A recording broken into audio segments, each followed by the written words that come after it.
I think a lot of women are asking for men they're not qualified for.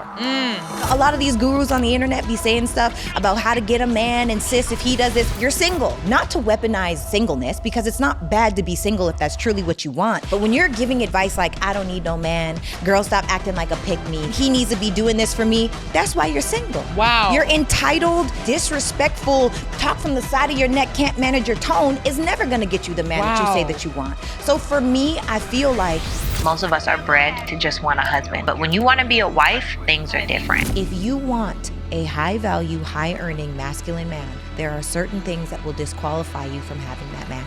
End of story. Do you think women are just more uncomfortable with accountability? Yes. Maybe you agree, maybe you disagree, but I also don't think that women should be ran through. What is ran through? Because is there a number? I mean, I don't know. I think if you are having sex with men you are not committed to, Okay. you are ran through. Well, I stopped that in my 20s, so I might have been ran, but let's not put the through on the end. But I am not gonna lie and say that every sexual encounter was commitment. I was hoping for that after we woke up the next morning. Let's try this again. All right, y'all. Welcome to another episode of Let's Try This Again. I am your host, b.simone. What's good with it? Sometimes I say Braylon, sometimes I say b.simone, but b.simone's still there. I tried to kill her off because y'all scared me for a little bit. Y'all really shook me up. You shook the table, but I said, no. I'm not gonna let the world tell me b.simone gotta die. No. I'm lit. I'm blessed. I'm healed. I'm set free in the name of Jesus. And b.simone is here to stay, okay? And y'all really don't deserve a lot of Braylon. So I'm gonna say Braylon for my husband, my kids, my man, at the house, in my robe, in my bonnet. But y'all can get b.simone. So hosted by b.simone, I am so excited about today. Before we get into this beautiful, amazing guest that you see in my home, in this chair, y'all see the wig, y'all see the curls. Okay, I had to ask my friend, I said, check to see if this track is showing because I didn't hide it, so stay back. Don't zoom in. I see you, don't do this. I see your fingers going. Stay back. You know, it might show, but this is HairAreUs. You already know. I'm an ambassador for them. So go to HairAreUs.com, use the promo code LTTA, and you can click the description in the box for the link. We made it easy for you. So I don't want to hear I can't find a link. Go to the description box, okay? We got the merch, the LTTA merch. That's in the description too. Go get your merch. But y'all, all the things. I don't have any announcements. I just feel so good. I have my morning water with my lime water. You know, you warm up the water, you put the lime in it. That helps digestion. It helps clean out all that stuff out your gut. Because a lot of y'all, you really ain't got an attitude. You just got gut health issues. Because you know that gut is your second brain. And you can't think because that gut is off. That gut lining, we got to fix it. We have got to fix that gut lining. So to start off in the morning, I know you ain't took a vitamin since 89. So start off in the morning with lime water. Hot water with lime. Just start there. And you can't get the regular limes, y'all. You got to get the key limes. And that's the other problem. You're using the regular limes. You got to get the key lime, alkaline limes. Okay? Whew, I'm just trying to help y'all out. Take it or leave it. If you want to have Coca-Cola at 3 a.m., do what you do. They ain't got nothing to do with me. My gut is fine. I am regular every day. Okay? Let's get into this guest. She is so beautiful. She is so dope. I ran into her at a birthday party the other day, and I just looked at her. I'm like, girl, we have to connect. Like, we both were like, we keep running into each other. We've in and out connected and outside events every now and then, but never really connected personally or hung out or anything. We're like, okay, we just got to do a day. Like, let's just talk, vibe out, and see. And I was like, can you come on my podcast? She was like, sure, girl. What day? I was like, for real? That was an easy yes. She was like, absolutely. I know the girlies, like, they got to hear what I got to say, you know? So, and what I like about Sarah Shorter is, and I told you this privately, I'm going to say it publicly. I love how bold and articulate and confident you are in your articulation. Thank you. That is something that I had at one point, and I let the world take it away from me.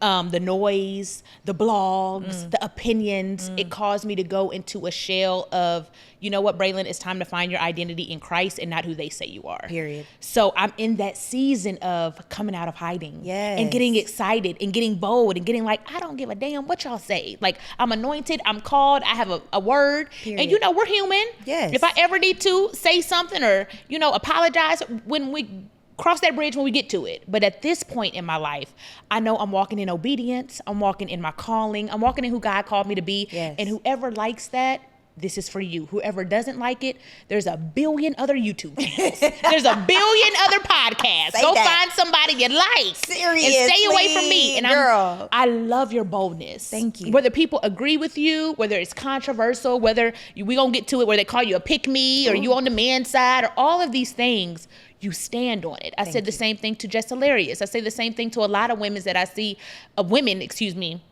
that I see that are so bold in their articulation. There's a confidence and a no fear behind that. And I just love seeing that because I know what's on the other side of it because I've been through it. Yeah. And having yourself be muted or question your authority or question your voice, or the camera comes on and you're like, what is the comments gonna say? Are they gonna like me? Or you're like, let's go.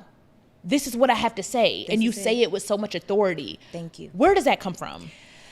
Ooh, child. Oh my gosh, loaded question. Honestly, I feel like I've lived 1,000 lives. Okay. I'm 38, but Okay. I've lived 1,000 lives. Okay. A lot of the stuff, especially in regards to relationships that I speak on, I got from my parents. Who got from my mom, a lot of her stuff came from my grandparents. Okay. You know, my mom's mom was married for 53 years. They died 29 days away from each other. Like after we lost my grandfather, my Grammy was like, I don't want to be here. I want to be with my husband. Wow. And literally 29 days later, she let go.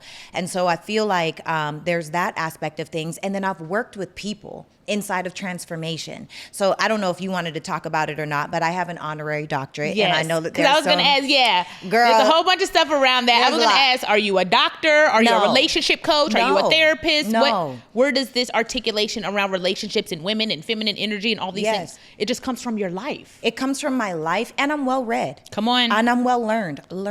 Okay, I have been around the seminars, the masterminds, the retreats. I have invested hundreds of thousands of dollars inside of my personal evolution. And I've also, the things that a lot of people speak about, they talking from theory.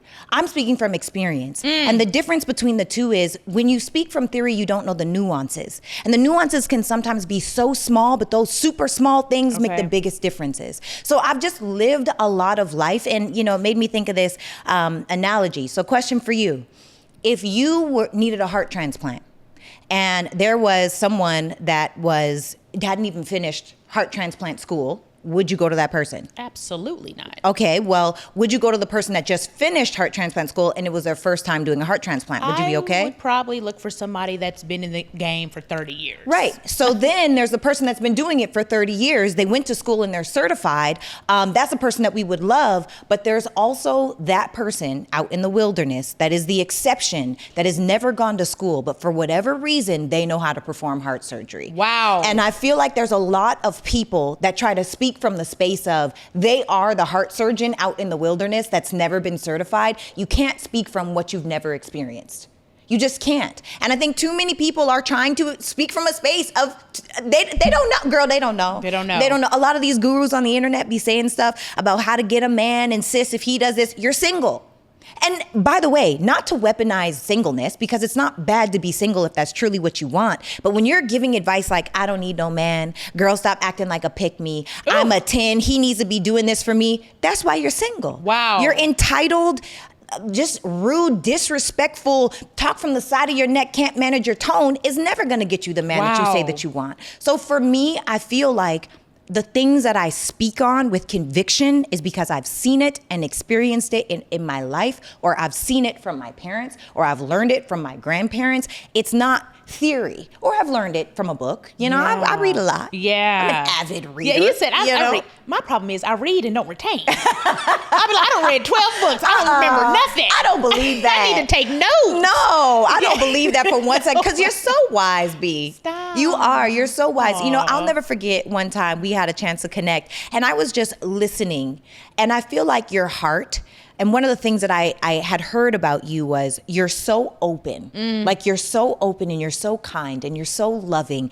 And people need to protect that. 100%. Because sometimes when you're so open and you go into spaces where people don't have good intentions It's dangerous. with you, it's dangerous. It is. It truly is. And so I just feel like your heart is so genuine and so Thanks, pure. And I've always felt that about you. So you. I doubt that you ain't retaining nothing, because you a solid person. I retain a little bit, okay? a little a little something. I love that. All right, right, you guys, really quickly before we get to the rest of the show, y'all know I gotta share my gems. Y'all know I'm always looking for little ways to level up my wellness routine, and lately I've been switching up my chewing gum. Yep, my chewing gum. Gotta get that mouth right. I've been using Lorraine Co, and I genuinely love it.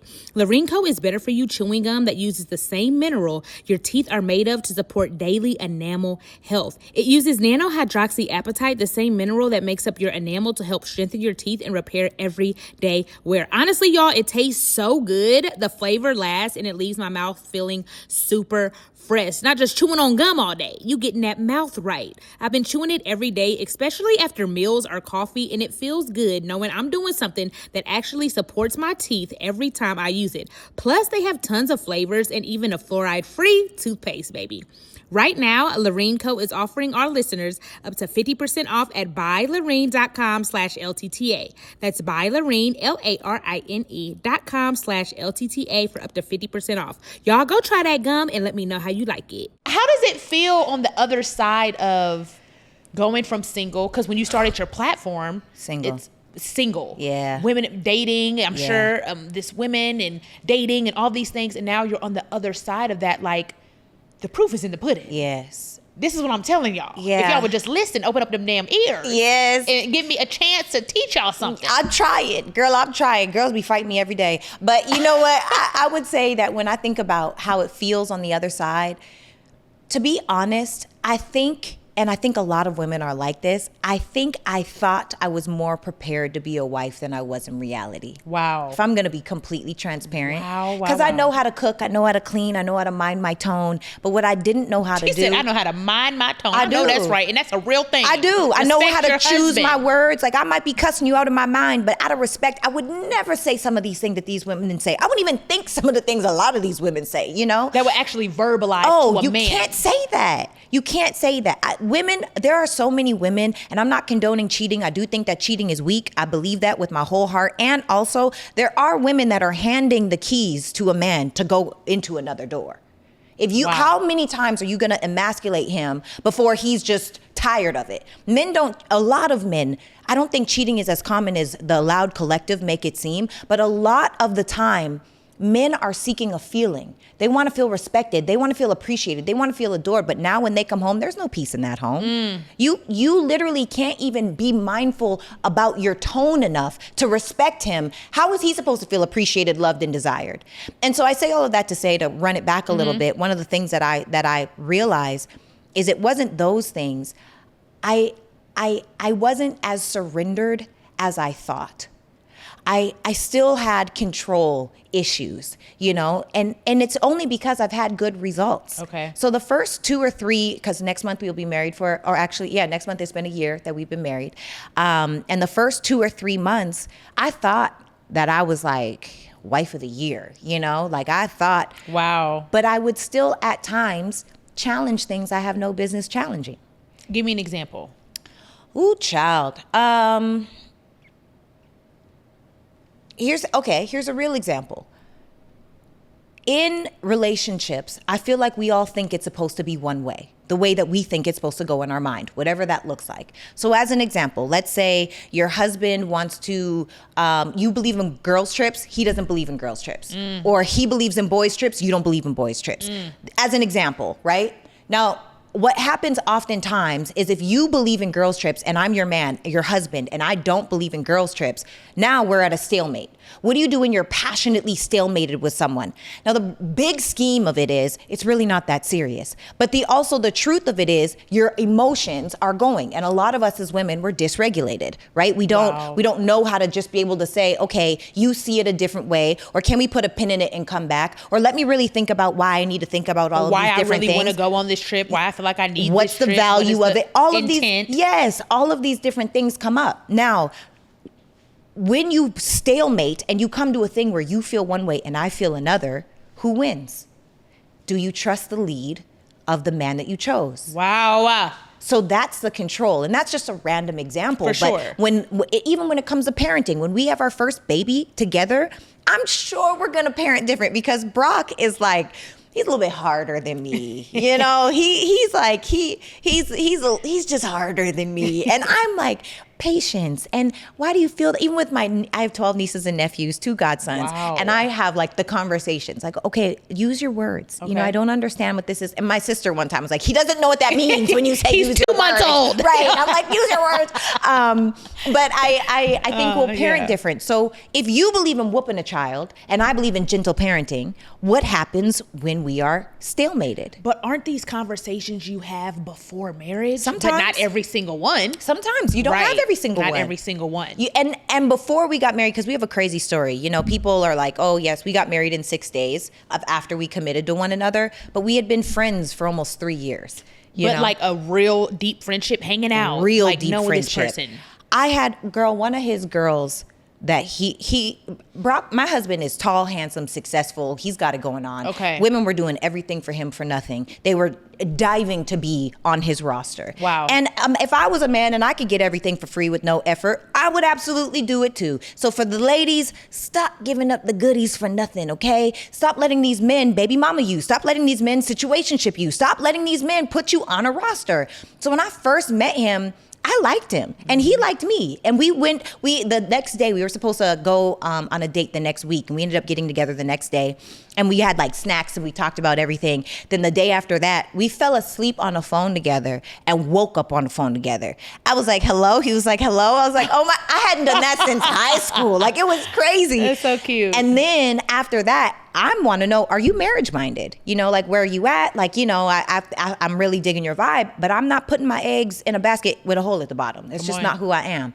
So when I had that conversation, he was like, oh, I'm just seeing how stuff goes. I said, oh, you could be my friend. See ya. Yeah, it's been lovely. A plum pleasing pleasure, but no. And so, at that time, we both kind of, people say friend zoned, but we friend zoned each other. Mm-hmm. He wanted to do what he wanted to do. I'm dating with the intention of marriage. And so there was a time we were at a party and there was a girl, and this girl came to me at the party because everybody knows who I was. Everybody used to be like, they need to be together. They need to just get married. They needed this. Anyway, this girl came to me crying, saying she does everything for him. She cooks, she cleans, she's sexually swinging from the chandelier. She wakes him up to this, that, and the other. And I don't have no dog in the fight at the time. This is just my friend. And I said, girl, you need to raise your standards and set firmer boundaries. Like, he's only doing what you allow him to do. Wow. Stop doing all this for this man. If he's not giving you back commitment and you doing everything, that doesn't make any sense to me. And so I say that to say that's the type of friends that we were. All the girl, I knew about all the girls. He knew who I was dating at the time. We went on trips together, like in groups, not just the two of us. It was never just the two of us. He was my love interest in skits. Yeah. So it was a whole thing. So we had 2.5 years of this like chemistry that we both always had, but it was like, you were like, I'm not going there because you're not finna play with me. You are not playing with me. And he basically respected you. Like, I'm not even gonna play with her like that. That's what I'm he not said. ready. Yeah, he wasn't ready. Yeah. And I think when we both got married, neither of us were ready, to be honest. Wow. But we did it. And now, almost a year later, I understand what they say it means when they say be a praying wife. I don't think it's just to cover your husband. That's cute. I think that being a praying wife is asking God to remove the things that are not in alignment with what a wife to my husband is. To him. To this my man. husband. Yes. It's not in alignment for me to so many women. It'll be like, oh, I was supposed to turn left back there. No, you're supposed to turn right. Or they correct him. Like, there's certain things a man needs to learn his own lessons, you know? So I say all that to say, and I just have to want to go back because I don't know if I said this before as far as my honorary doctorate goes. You're like, let me get back to that. Yeah, because one of the things I don't want to miss it because I don't lead with accolades. I don't have to, right? I've been in a lot of rooms. I've done a lot of things. I've learned from a lot of incredible people, and I don't talk about it. I'm not the person that brings a video. I'm a b.simone, okay? Yeah. And I did not bring a videographer. I'm just not that person. I don't. You just see the fruit. I'm not trying to show you the tree. I don't care to show the tree. That's beautiful. Thank you. And so I will say that the reason why I have an honorary doctorate in business strategy and Christian leadership is because for over 10 years, I helped tens of thousands of people have transformation in their life. I helped thousands of people put money in their pocket. And I feel like if you can help someone make real amounts of money, you have to have transformation. The way you look at yourself, the way you look at others, the way you look at community, the way you look at the world. The world, it all changes. So as far as, you know, the learning aspect of things, I do have an honorary doctorate, but I really, and at first I was like, this isn't real. I had to Google it, girl. I was like, what is this? Right. Why am I getting this? Yeah. I got nominated. I would right. never pay for an honorary. But there are people that do that, and that's fine. Yeah. Not me. That's never going to be my life. Yeah. But what I will say is, when they nominated me, I Googled. And then I found out, okay, Usher has an honorary. Missy Elliott. This is for the learning that you've done outside of the classroom, for the impact you've done outside of the classroom, which is not even close, by the way, to the people that went through blood, sweat, and tears in the classroom. I'm not comparing. I'm just saying, I'm not being acknowledged just to be acknowledged. Yeah. You know? I'm doing a little stuff. You know, a little razzle and a dazzle. Like I've been translated in Greek, in Spanish. I've spoken in every state in America. I've spoken in Sweden and Iceland, and I've been everywhere, you know? So I feel like, you know, but I don't lead with that. I just be smiling and listening and watching. Hold on, y'all. Really quickly, I have an announcement. Y'all know one thing about me. I'm really intentional about my routines, whether it's the gym, what I'm eating, my skincare. I want products that make me feel good. And one thing I realized, I was spending so much time taking care of my face, but not giving my body the same attention. Because it's like, sometimes you just be ashy because nobody could see it. So lately, I've been using Osea body oil. Y'all, it has honestly become one of my favorite parts of my routine. I use it right after I shower, or sometimes when I'm in the shower and my skin is still a little damp. Y'all, it melts right in. It doesn't leave a greasy feeling. It's super lightweight and gives my skin the prettiest, healthy glow. The citrus scent is fresh without being overpowering, and my skin feels soft and hydrated all day. What I also love about Osea is clean, clinically tested skincare from the sea, you guys. Their body oil is clinically shown to instantly improve skin elasticity and deeply moisturize. It's one of those products that just makes you feel put together. Osea's award-winning algae body oil is for the skin that deserves more than lotion. And right now you can get 10% off your first order site-wide with my code LTTA at OseaMalibu.com. That's code LTTA at OSEAMalibu.com. All right, y'all, back to the show. If you could describe the season you're in, what would it be? What would be the title of this season of your Abundance. life? Abundance. Without a doubt. Even when I saw you at the event we went to, and even today when you walked in, it's a just a joy that you carry. Thank But you. I felt like that the first time we met you. Mm-hmm. We had a mutual friend at the time, and we went out to lunch. Mm-hmm. It was a lunch or dinner, whatever. Mm-hmm. We met up at a coffee shop, and I felt like that then. Mm-hmm. It was just you were happy then, but it feels different now. I feel like I'm grown. Okay, you feel like you've grown like since then. I'm more mature, and I think I'm free now. Okay, because I feel like freedom is in surrender. I don't have control over anything.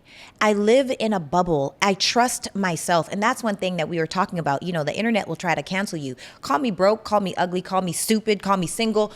I don't care what anybody has to say. If I were to tell you right now, B, you got blue hair, what would you say? What are you talking about? Right, you don't have blue hair. If I were to say, "Oh my God, B, why you so dark skinned?" You're nuts. It's just You're not just making stuff up. You're making stuff up. Yeah. But if and I saw this one guy say this on Instagram. But if I were to say, "Dang, you're really disrespectful to people," what would you say? Why do I get? Wait, you think I'm disrespectful? Right.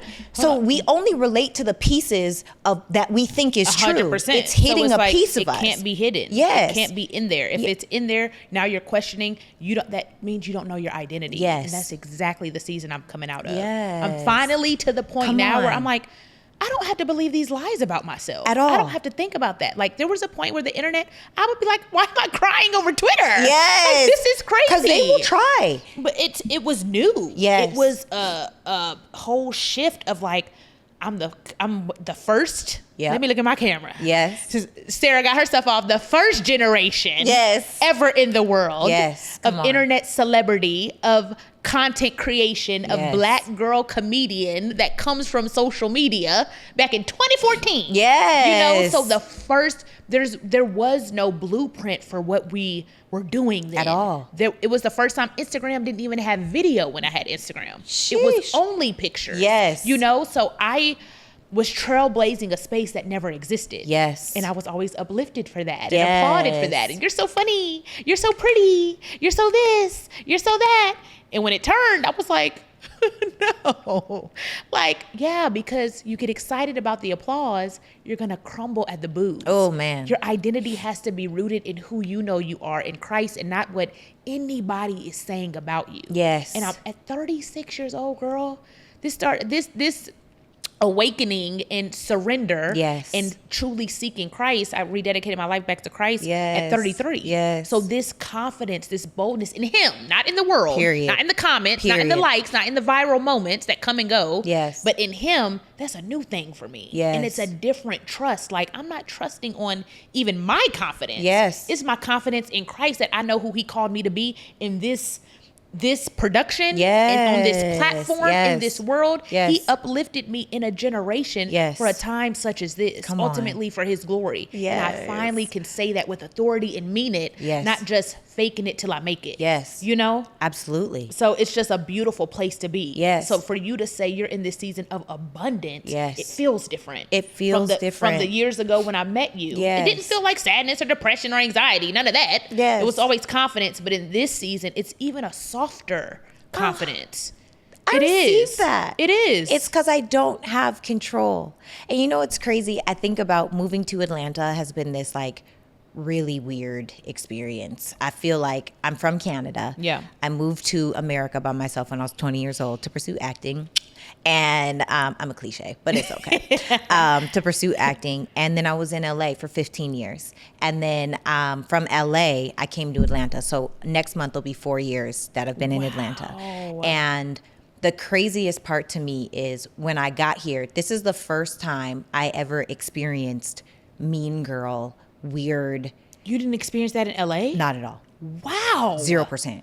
That is so mind-blowing to me. 0%. I think there is, now mind you, there's also really incredible people here in Atlanta. 100%. Now I am in my lane and I'm In out your of bubble, the way. have your friends, Yes, have that's your it. community. Yes, Yeah. and I don't venture far. I know that's right. So much so, I had a girlfriend, she came over the other day and she was like, man, there was a thing that happened. And she was like, these women really tried to drag you. Like they really tried to slander you. And she's like, but look at you.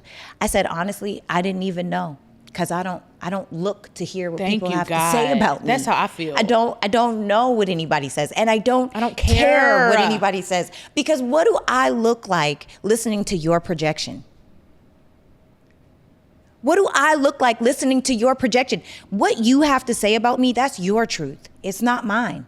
And I refuse to be in a space where I now, inside of my surrendering, I can't give you the control over my life. I can't give anyone God's got it. That's it. Yeah. It's literally it. So I just feel like I'm free and I'm happy in real life. You know, when people hate the things that I say and they get upset about what I say, I don't know what to tell you. That's my truth. If you don't like it, don't listen. There's a billion other podcasts. There's a billion other pages. You know? So I actually have multiple questions in my head. I have a whole list of things that I want to talk about. We ain't even got there yet. I want to go back to... And before you go back, do this. Lipstick on my teeth? Yeah. Perfect. How long was that there? I don't know. I just saw it. Did y'all see it? Thank you. No, it's totally fine, guys. Yeah, I got your This is back. real raw, uncut. If it was there the first 30 minutes, just ignore it and listen to the audio. Period. I'm sorry. Don't cut none of this out. I want to talk about, you mentioned a praying wife. I want to get to the spiritual aspect of you're now in a covenant under God and the covering and what you saw spiritually, not just he tall, dark, handsome, and successful. That's all great. Chills. That's all great. Yes.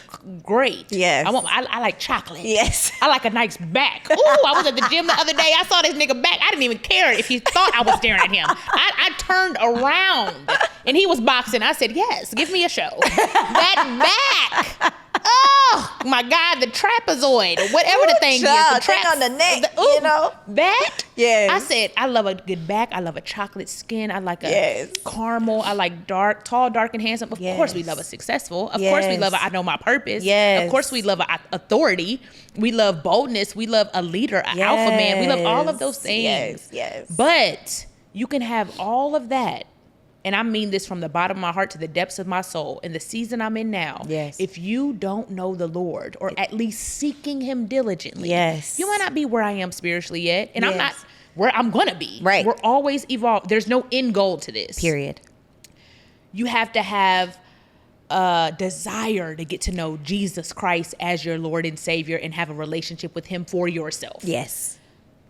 Did he have that? Does he have that? Is he growing in that? Yes. What attracted you to him in the spiritual aspect, Yes. not just the physical, successful, all of the things, you know? So did he have that? Yes, because we had talked about a lot of different things, but I had never experienced it with him before. And I think one of my favorite things about our marriage, to be honest, is every morning, or at least every morning I make us tea. It's like energy tea in the morning. And we sit and we read a chapter in the Bible, and then we Wow. pray, we Bible study, Wow. and then he prays over our day. Wow. So almost every morning we do this together.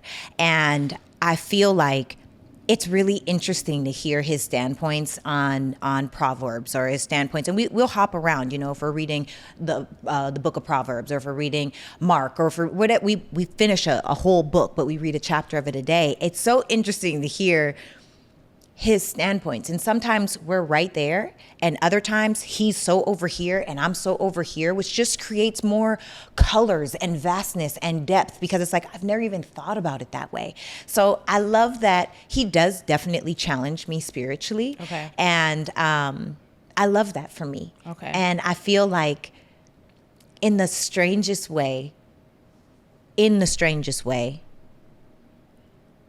I'm like, what will it look like in 5 to 10 years from now when we have children? Because we've also talked, we stream into church because it's a lot getting to church. We stream to Pastor Darius Daniels. We love you. He back this Sunday. Period. Yeah. Yes, he's been on his sabbatical. He's been resting. Period. But we stream into church, and so we've had conversation about when we have children, like, we got to go to church because our kids need to Grow up in the church. Yeah. So it's like, what will it be like? And it's strange for me to think about, because it's like, that's so far away from right now, you know, like, Is it? I mean, to actually pick up a baby and bring them into church. Planning for a baby, no. That's another thing too, just full transparency. And if I cry, I don't know. I so feel cute. like, I don't know. I'm You just said if I cry, I don't know. I don't know. If it comes, it comes. Just ignore my tears. But I feel like in my life, to have done everything they say is right, and then to have not necessarily challenges, but challenges, because I am older, right? And I was never going to be baby mamaed, never. And it's so funny because, you know, the haters on the internet, the things that they would do say is like, oh yeah, you can't even have kids. Your eggs are dust. You I this, rebuke that, that or in the the other. name of Jesus. Yeah, We bind it's that for up in me, the name of Jesus. Amen. If I am meant to be a mother, if I am meant to bear children, God will make it happen. All you need is one egg. You know what I mean? If God said it, it's already done. So I feel like I'm on this, am I too old? Am I not? Am I too old? Am I not? And then also, before I got married, I had already surrendered. Like, if this isn't for me, great, because I was not going to have children out of wedlock. I'm exactly there with you. I'm like, not. I want a family more Yes. than I want to be a mom. Period. I want the family unit. I want to finally do it God's way. Yes. This is God's way. This is his plan. And once again, we always have to preface, nothing against anybody who has done it a different way. Yes. As for me, and I can speak on this, why? Because I've done it every other which way but God's way. I've done it, I've been in the club, the strip, the this, the that, the drugs, the alcohol, the sex, the men, the bands, the threesomes. I did everything. Yes. And I talked about everything I've done. This time, let's do it God's way. Yes. Let's calm down. Yes. Let's have a relationship with him. And this is the order that he calls us to have it. I want to have a family more than I want to be a mom. Period. That's me too. And so now my husband and father are almost synonymous for him. So for him, he's like, we get married and we start a family. And sometimes I feel like I am excited to be a mother, and if it's in God's will. Because if it's not for me, am I enough? And he and I had to have very real conversations about that, because I am 38 and I don't necessarily want to have children after 40. I just turned 38 2.5 weeks ago. So the clock is ticking. If this doesn't happen, am I enough? What does that look like? What is that? And before we even got married, so those 6 days, people are like, oh my God, she got married in 6 days. I know this man. So it's one of my best friends. Okay. Like I know him. In this 6 days, we were talking about what's your expectation of a wife? What's your expectation of me as a mother? What's your expectation of you as a husband? What's your expectation of you as a father? What's your expectation of our spirituality? Are we going to bring our kids? Like it was like a 6-day intensive, and unintentionally, but it did happen this way. We actually waited until marriage because I was on my cycle and he don't want red lights. That's the only reason. Okay. So I'm not even going to say. acting like I made God a promise. I did not. It just happened that way. But I do like that if we have a daughter, I get to tell my daughter, your daddy waited for your mommy, I love that. and it's true. It's true. Waited till marriage. It was 6 days till we were married. But, it was what it was. And so I say that to say that I don't know, but I'm surrendered. That's really where I'm so free inside of, is this for me? And as long as I know that my husband also trusts the plan of God, the plan for us, the plan for our lives, the plan for us of mothers and fathers. And maybe that's not biological children. Maybe it's the community. Come on. Maybe it's in retreats. Maybe, I don't know what it looks like, but I'm really in a season of allowing. And I will have to be very strong in the sense of, because I do feel like I've done everything right. And I do speak to women that allow men to baby mama them. A lot of those women that are so mad about me telling the truth about how our wife value is diminished, the more children you have by the more men you have, multiple children having with multiple men and never been married, your wife value is lower. And I don't care what anyone says. We can argue till we blue in the face. And tell me, what does that mean? It means the odds of a high value masculine man with a ton of options. Let me just ask you a question. There are not very many high value masculine great men out here. Okay. Right? Let's say that they are the 4 6s. People want 6 figures, over 6 feet tall, 6 inches in a 6-pack, right? That's what people are equating to a successful man, which is crazy to me, but that's a whole different story for a different day. I'm like, that's not my definition. Right, not Let's mine just either. get that clear. Right. Okay. Society's definition. So when you look at those things, they have those 4 6s. It's a very small group of people. So this very 1%, small group of people. like literally. Right. So if there's 100,000, well, let's say if there's 100, there's only 10. Why would these 10 men choose women that have never gotten commitment, that have only ever gotten baby mamaed? That means you have bad decision-making skills. If you're going to allow a man that you met, and most women, let's talk about it, are getting pregnant in the first 3 to 6 months of even meeting somebody. You didn't powerfully choose this person. You don't know them. You don't know this person. You don't know their DNA. You don't know what they're like. And oftentimes, a lot of these men don't want to have a child with you. So let's be clear. You're saying it diminishes the wife value. Yes. You're not saying, and I'm asking, this is the question. It diminishes your value as a woman, as a human, you're saying wife value. Yes. The wife value Yes. of you being on the market to these 10 men out of 100. Yes. We're not saying you as a human, as Right. a person, Right. as you're not less valuable and less worthy or Right. all of these things.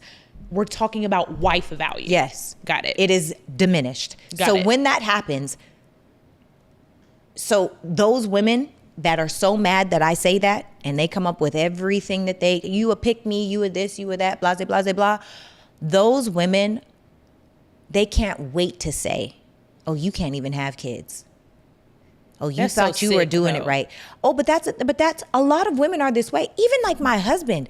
Do you know that my husband has immediately become more attractive just because I'm his wife? Oh, well, yeah, that happens. Because people want to knock me off the pedestal. Yeah. Because they want to say, oh, I thought that and some people are listening and be like, I don't know what she's talking about. But there are women right now plotting on my husband. And this is the thing. I have no control.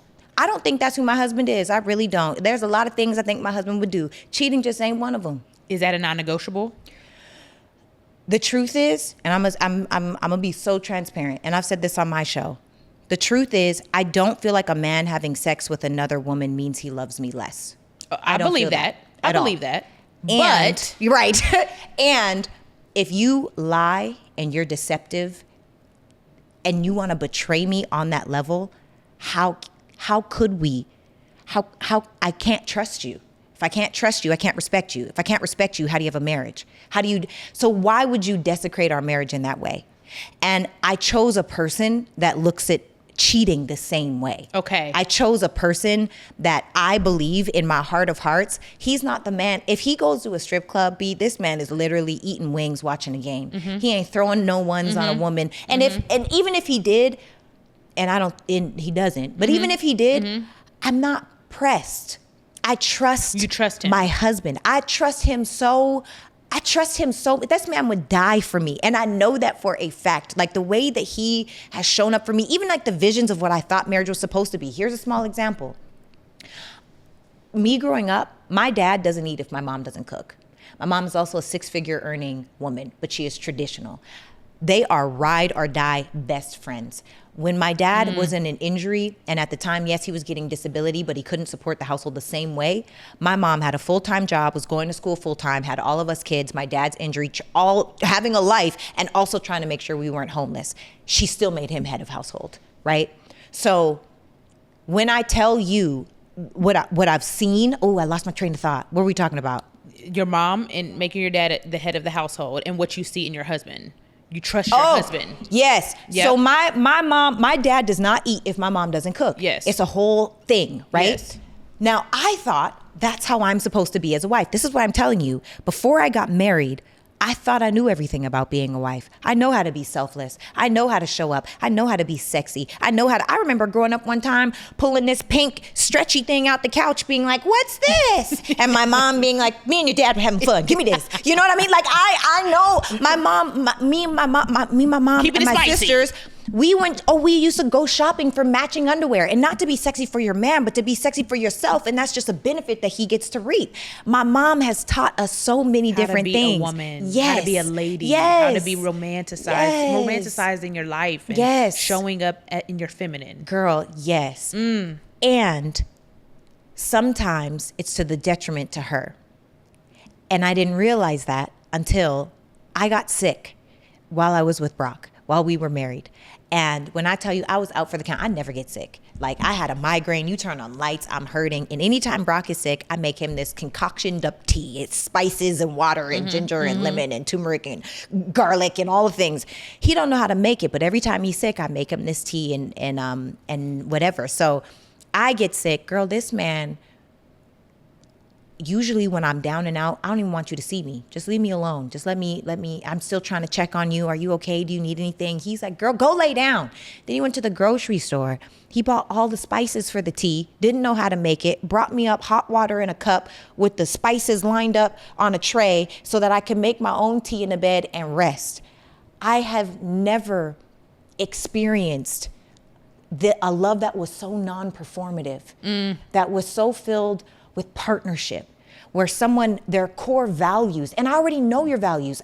This will be our 4th Christmas together. 4th Christmas. I spent Christmas with him and his family. My first Christmas even in Atlanta, I didn't have anybody here. He said, come over. You can come over. Meanwhile, he sent the girl home that stayed the night before. And she was mad that I got to come over. She had to leave. So I say that to say, I trust my husband. And when people say things like, oh, how are you gonna... I trust my husband. Maybe I am delusional. Okay, and if that happens, let it happen. We'll cross that bridge when we get there. But I'm Rebuke not that in the name of Jesus. Yeah. I'm not. I trust my husband. I'm not even worried about that. I don't. I'm not. Glory be to God. I will not. Ooh, I love that. Because it's crippling. Hold on, y'all. I got something to say about this traveling stuff. Now, y'all already know one thing I'm going to do is travel, but the older I've gotten, the more I've realized luxury isn't just about a beautiful hotel. It's about how you feel, feeling safe, supported, celebrated, and creating memories with people who genuinely pour into you. That's why I love Luxe Tribes. They curate luxury bucket list experiences for women. So instead of stressing over the little details, you can literally show up and enjoy yourself. They organize the accommodations, the activities, all of these unforgettable experiences so you can be fully present. Whether you're traveling solo or bringing your girls, I love that you're surrounded by a community of like-minded women. You're traveling solo, but never alone. And with trips with over 100 destinations from Bali to Zanzibar, Greece, Japan, South Africa, Peru, Morocco, Egypt, God, the list goes on and on. There's something for everybody. body. If traveling has been on your vision board, but you've been waiting for the right time or the right people, sis, this might be your sign. Visit luxtribes.com and use code b.simone at checkout for $100 off your first trip. That's luxetribes.com. Use code b.simone for $100 off your first trip. All right, y'all, back to the show. I do want to ask you, you said something about the comments on my page. Yes. You're like, I saw the comments on your, I said, hold on, stop talking. Wait till we press record. Yes. So take me through that, because you never finished your statement with Yes. They're polarizing. that. Okay. I don't like, okay, first of all, y'all in these comments, I don't like, there's two parts. There's people that love you and adore you, and they are women and they love God and they know God, and they're like, I am with B and she is amazing. And then there's that small group of people that just try to find fault in every good thing that you do. Yeah. And it's like those are it's frustrating. Yeah. Do you stay, well, I know you haven't been on the internet in 10 Yeah. months, but when you were on it, do you stay out of the comments? Oh, when I was on it, I don't comment back, but I looked at them. Oh, I looked yeah. at everything. I knew what everything was going on. I'm on the Shade Room. I'm on this blog. I'm on this. Okay, this was posted. This was reposted. This was clipped up. I was on everything. Yeah. I looked at everything. Yeah. And I think that was to my demise. Yeah. Like it wasn't healthy. And me being off for now 10 months, going Yeah. on 10. At this point, I'm about to be off for a year. Yeah. And I'm looking for somebody to run my social so I don't have to have the apps on my phone. Yeah. Because I've realized I've been on the internet for over 15 years. Whew. I started YouTubing back in 2011. Wow. Back in 2013, so I started on MySpace. I started on, Pinterest and all of Yeah. these things. And 15 years of constantly strangers' opinions. And then it's almost like the more recent 5, 6, 7, after Black Lives Matter, the world shift. Yeah, but 2020 and COVID and Black Lives Matter, so many things shifted. There was just an offense that Yeah. came with it, so much pain and so much trauma and Yeah. so much social things that we just dealt with after that season of Black Lives Matter and COVID, and it became a more sensitive place to be. Even I think about my old videos that went viral that gave me my name and my platform. I would never be able to say that stuff today, ever. All of it would be on a blog. It wouldn't be funny. It wouldn't be applauded. It wouldn't be agreeable. Wow. I'm like, some of that stuff today, if I post, and it was not really controversial. Right. It was just like me ranting in my car, like, girl, please, like, why did I, whatever Yes. I was saying. And all those clips are still up if you want Yeah. to scroll back to 2014. But I'm like, if I Yeah. posted it today, it would be a total different reaction. So I think the internet is just a sensitive place where everybody has an opinion. Yes. Offense is so high. Yes. And for me to have been off for almost a year now, Yeah. I'm like, whoa, I didn't realize how deep I was in it. Yeah. It's almost like you have true peace Yeah. until you get it. And Yeah. you're like, so all that chaos, that toxicity, every relationship isn't like that. We don't yell at each other in every relationship, or every man doesn't cheat, or until you experience the light, you don't understand how deep in the dark you truly child. were. Yeah. And I think that's my experience with the internet. I'm like, for me, this Yeah. isn't everybody's story. Right. For me, it was an addiction. It was like, my friends would be like, hey, girl, like, we're at dinner. Did you hear what I just said? And I'm like, On your phone. but it gave me it was not only my career, Yes. not only validation, Yes. not only money. Yes. It was my job, Yes. but now it's feeding my ego. It was, I wanted to know what the world thought about me all the time. Yeah. Girl. Baby! Thank you, God, for delivering. Some went viral recently. I didn't even know. You did. I'm at Whole Foods having a matcha, and I'm like, For the hat. for the hat.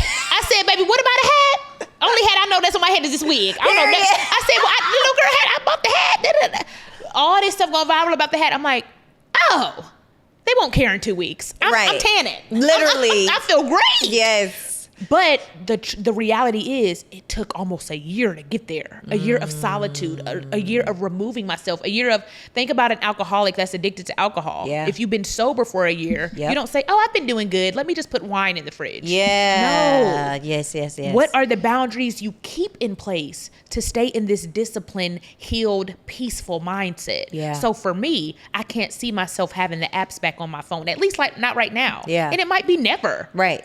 I'm like, when I want to get on Instagram, I'll pull out my laptop maybe Freedom. once a day Yep. for 30 minutes or if I need to. But other than that, I'm so free and peaceful that it allows me to walk in the vision and the gifts God gave me without noise, projection, without comparison, without Yes. what do they think? And now I'm tweaking my vision based off what you think. No, that ain't what God said. Yes. Shut up. Yes. Drown out the noise and do what he told you in your prayer room. Yes. So I'm finally there. And I'm so, Yes. girl, this episode, they could, and I'll be like, okay. Yeah.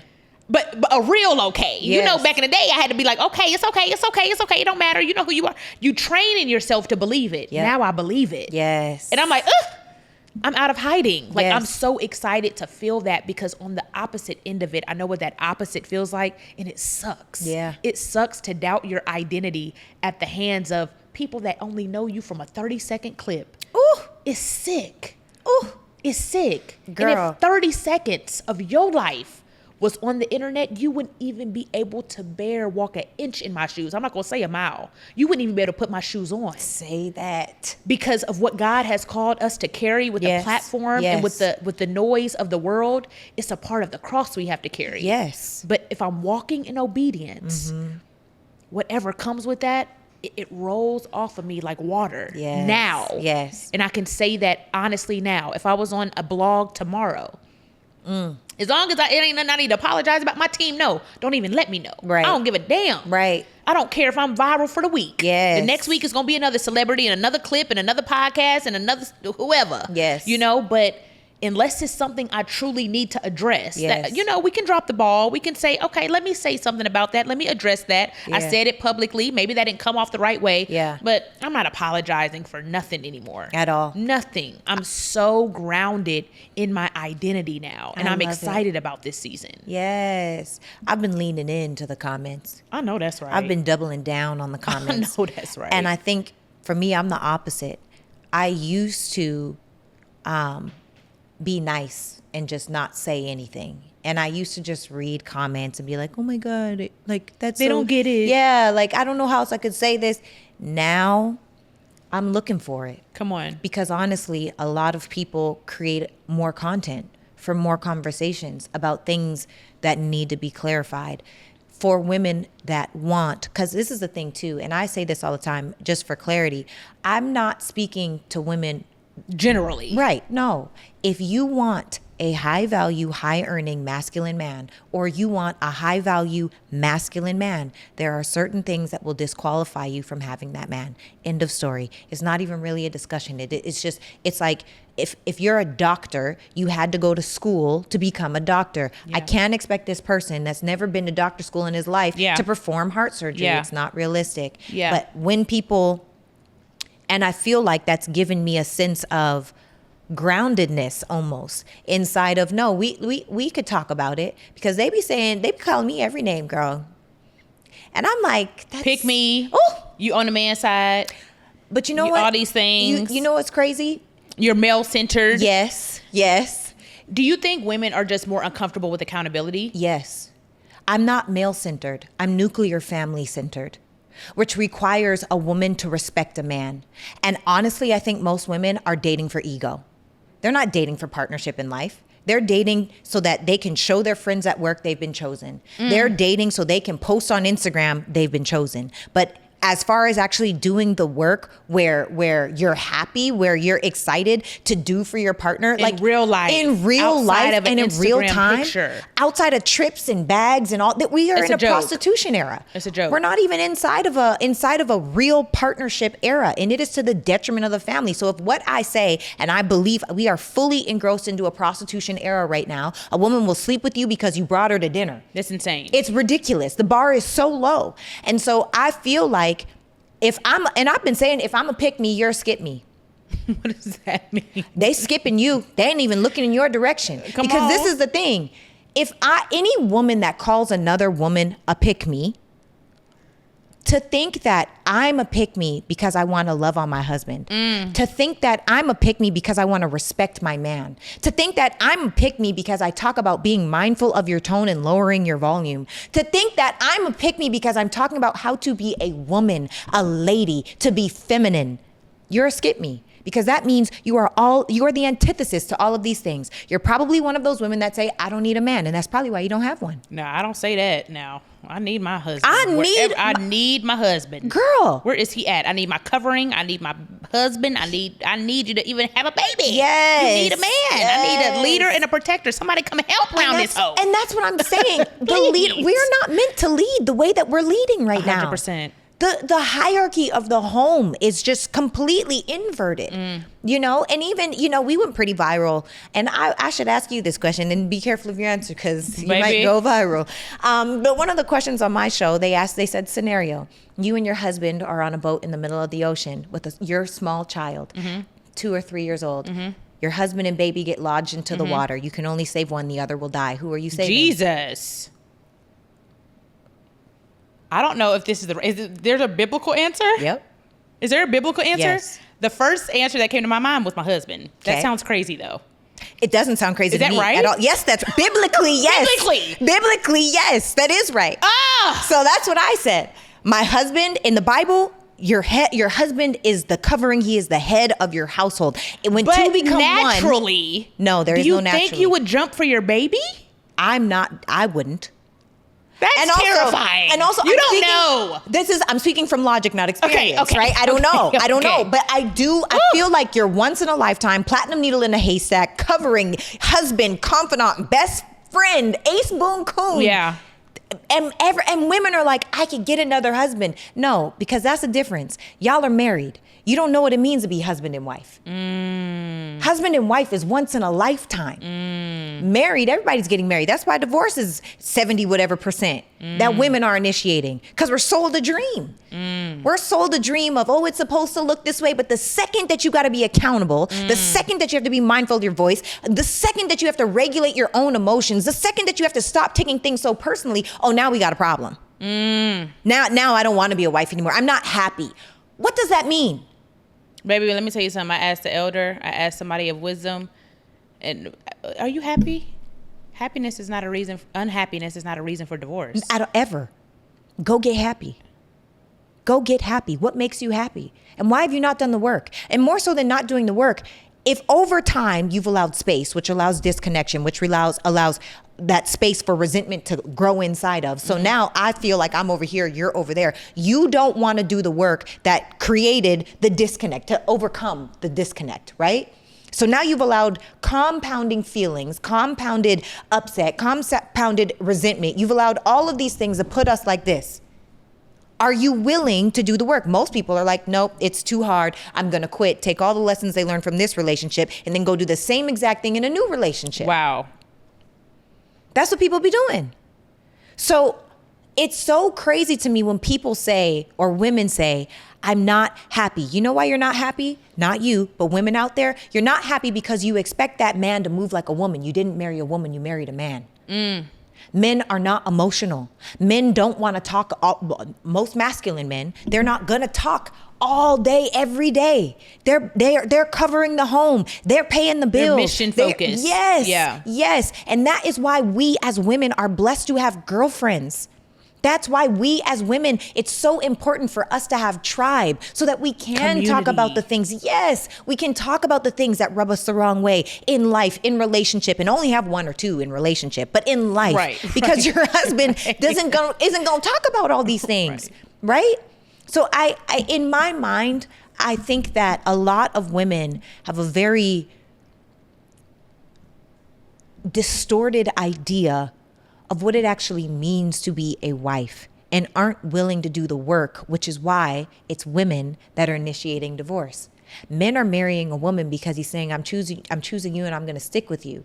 Women are saying, I'm choosing you, but you need to be who I need you to be. And when you're not that, I'm going to leave you. It's statistically proven because you're not happy. Irreconcilable differences. What does that mean? Do the work. So for me, divorce isn't on the table for me at all. The only thing that could make me divorce my husband, because I know who I chose. Now that's the important part, right? You have to choose before a person. you get to this point. Yes. Yeah. If the only thing, and this isn't who he is, but if Brock started beating me up, but then I'm not divorced, I'm a widow, and I'm serving life in prison. You think I'm joking? I'm not. But then I'm not divorced. I'm a widow. So next question. I'm a widow. Yes. And this is, he knows I'm a crazy. I know he's a crazy. I asked him, I said, baby, if you came home with me and I was with another man, what would you do? He was like, murder, suicide. There's no hesitation. So why, and I think a lot of women speak to this, why so bold about the domestic violence and not the cheating? I think because, first of all, cheating to me, I think there's a difference between cheating and an agreement. And I think a lot of women are in a full-blown agreement saying that it's cheating. You know that this man is cheating. You know he's a cheater. Yeah. No, not that he's a cheater. You know that he is cheating on you and you chose to stay. That is an agreement. Stop calling it cheating. Wow. It's different. As opposed to this man is deceptively betraying you behind your back, sneaking around, lying, doing all those different things, right? I didn't choose that person. Come on. I didn't choose that Got person. it. If anyone ever saw my husband out with another woman, I probably was like, well, guess we're polygamous now. I'm not joking. We have had the conversation about it. Our line of communication is so direct and so honest and so transparent. I don't know what it's like to be married for 10 years, 20 years, Right. 30 years. I don't know. I don't know what I'm going to say. I might be sick of him too. In 2045. Right. Give me a second to get there. Like, and if it's like, okay, I get to have another, and this is the thing, I will never say never to nothing, right? If there's a younger woman that's going to help with the kids, it's going to help with the house, it's going to whatever, and now she's a part of our family, I don't know. Do I see that for me? Stop, Sarah. I don't see that for me. However, is it impossible? I can't say it's impossible. Okay, I get that. You know what I mean?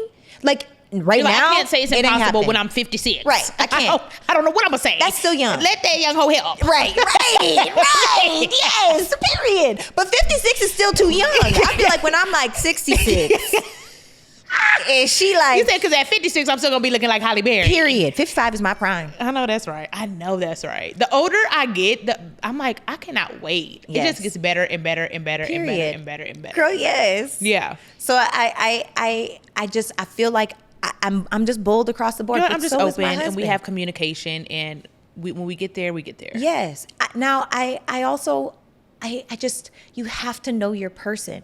This is another thing. Before you walk down my friend walked down the aisle and said, as I was walking down the aisle, I knew we were going to get a divorce,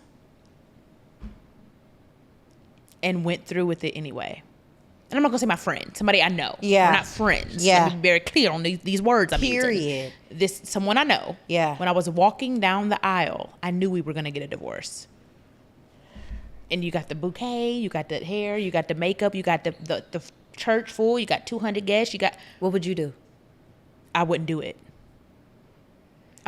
Yeah. My conviction is I couldn't do it. Me too. Oh God. I couldn't. I'll be like, everybody day finna be ruined. Yeah. And this is gonna be the hard.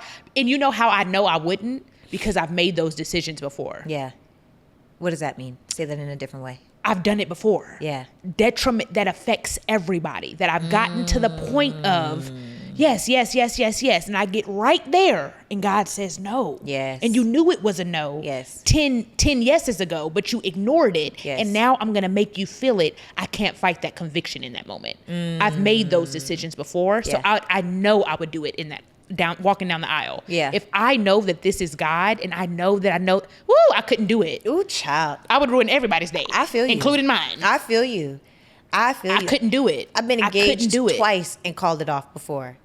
And I always used to say third time's that's a charm. great. But you know what? The third time I never got engaged. I was married before we got engaged. Yeah. You and Brock? Yeah. Wait, he didn't propose? No, he said, so no, he didn't. He proposed after, like a month, and I didn't even know he was going to propose. We secretly got married at the courthouse. So y'all, okay, 6 days. Yes. Day 1, y'all talking about marriage. Day 2, 3, 4, 5. Like, what day were you like, we're getting married? Let's get married today. He was like, what? Okay, so this is how it happened. Costa Rica for my birthday last year, a group of us went to Costa Rica. Okay. And obviously Brock was there. He's one of my closest friends. And honestly, I was dating another guy. So y'all got to date. Sorry to interrupt you. Yeah. But y'all got to date for like 3 years without Yes. sexual intimacy. Yes. Which is Yes. because you knew him. Yes. Through and through. That's my beautiful. gosh. Like met this whole man's family. When he called his mom and said, "Mom, I'm getting married," because this was fast, right? We weren't even committed to each other, but 6 days before we got married, he His called mom said to Sarah. Yes, I knew it. Yes. He's like, and then she was like, "Is she pregnant?" And we both laughed. We were like, no. But we were in Costa Rica.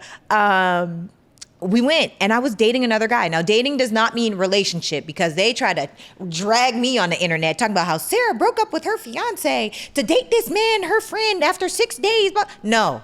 Dating is a new person. I just started dating before Costa Rica. It had only been a couple weeks. Well, only been a little short amount of time. Now, I believe in date them all, don't sleep with any of them. Dating means it's the interview process. I'm getting to know you. Do I even like you? Everybody gets to become my friend. Friend-zoned men don't have an option to ever date me, ever.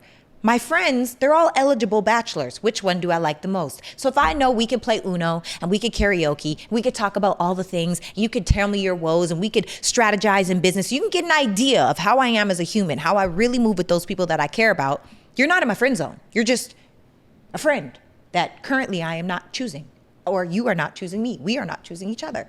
So I was getting to know, dating another person right before Costa Rica. But it messed me up when I went to Costa Rica, because me and Brock synced like we had never synced before. So much so that I was like, what are we going to do when we get back? Like, what do we do? And he's like, I don't know. So we got back July 5th. From July 5th to August 12th, he was like, still had his little roster, juggling people, talking to girls. I'm still going out with the guy I was just going out with, getting to know, going to the movies, having conversations, talking, doing all the things, playing card games, tonk, et cetera, et cetera. And August 12th, he told me, you need to get rid of that dude. And I said, first of all, I'm not getting rid of nothing. I'm not letting go of a man that's marriage-minded to be your girlfriend, because we had this conversation before. The reason why Brock and I had never committed to each other before is because he was just seeing how stuff was going.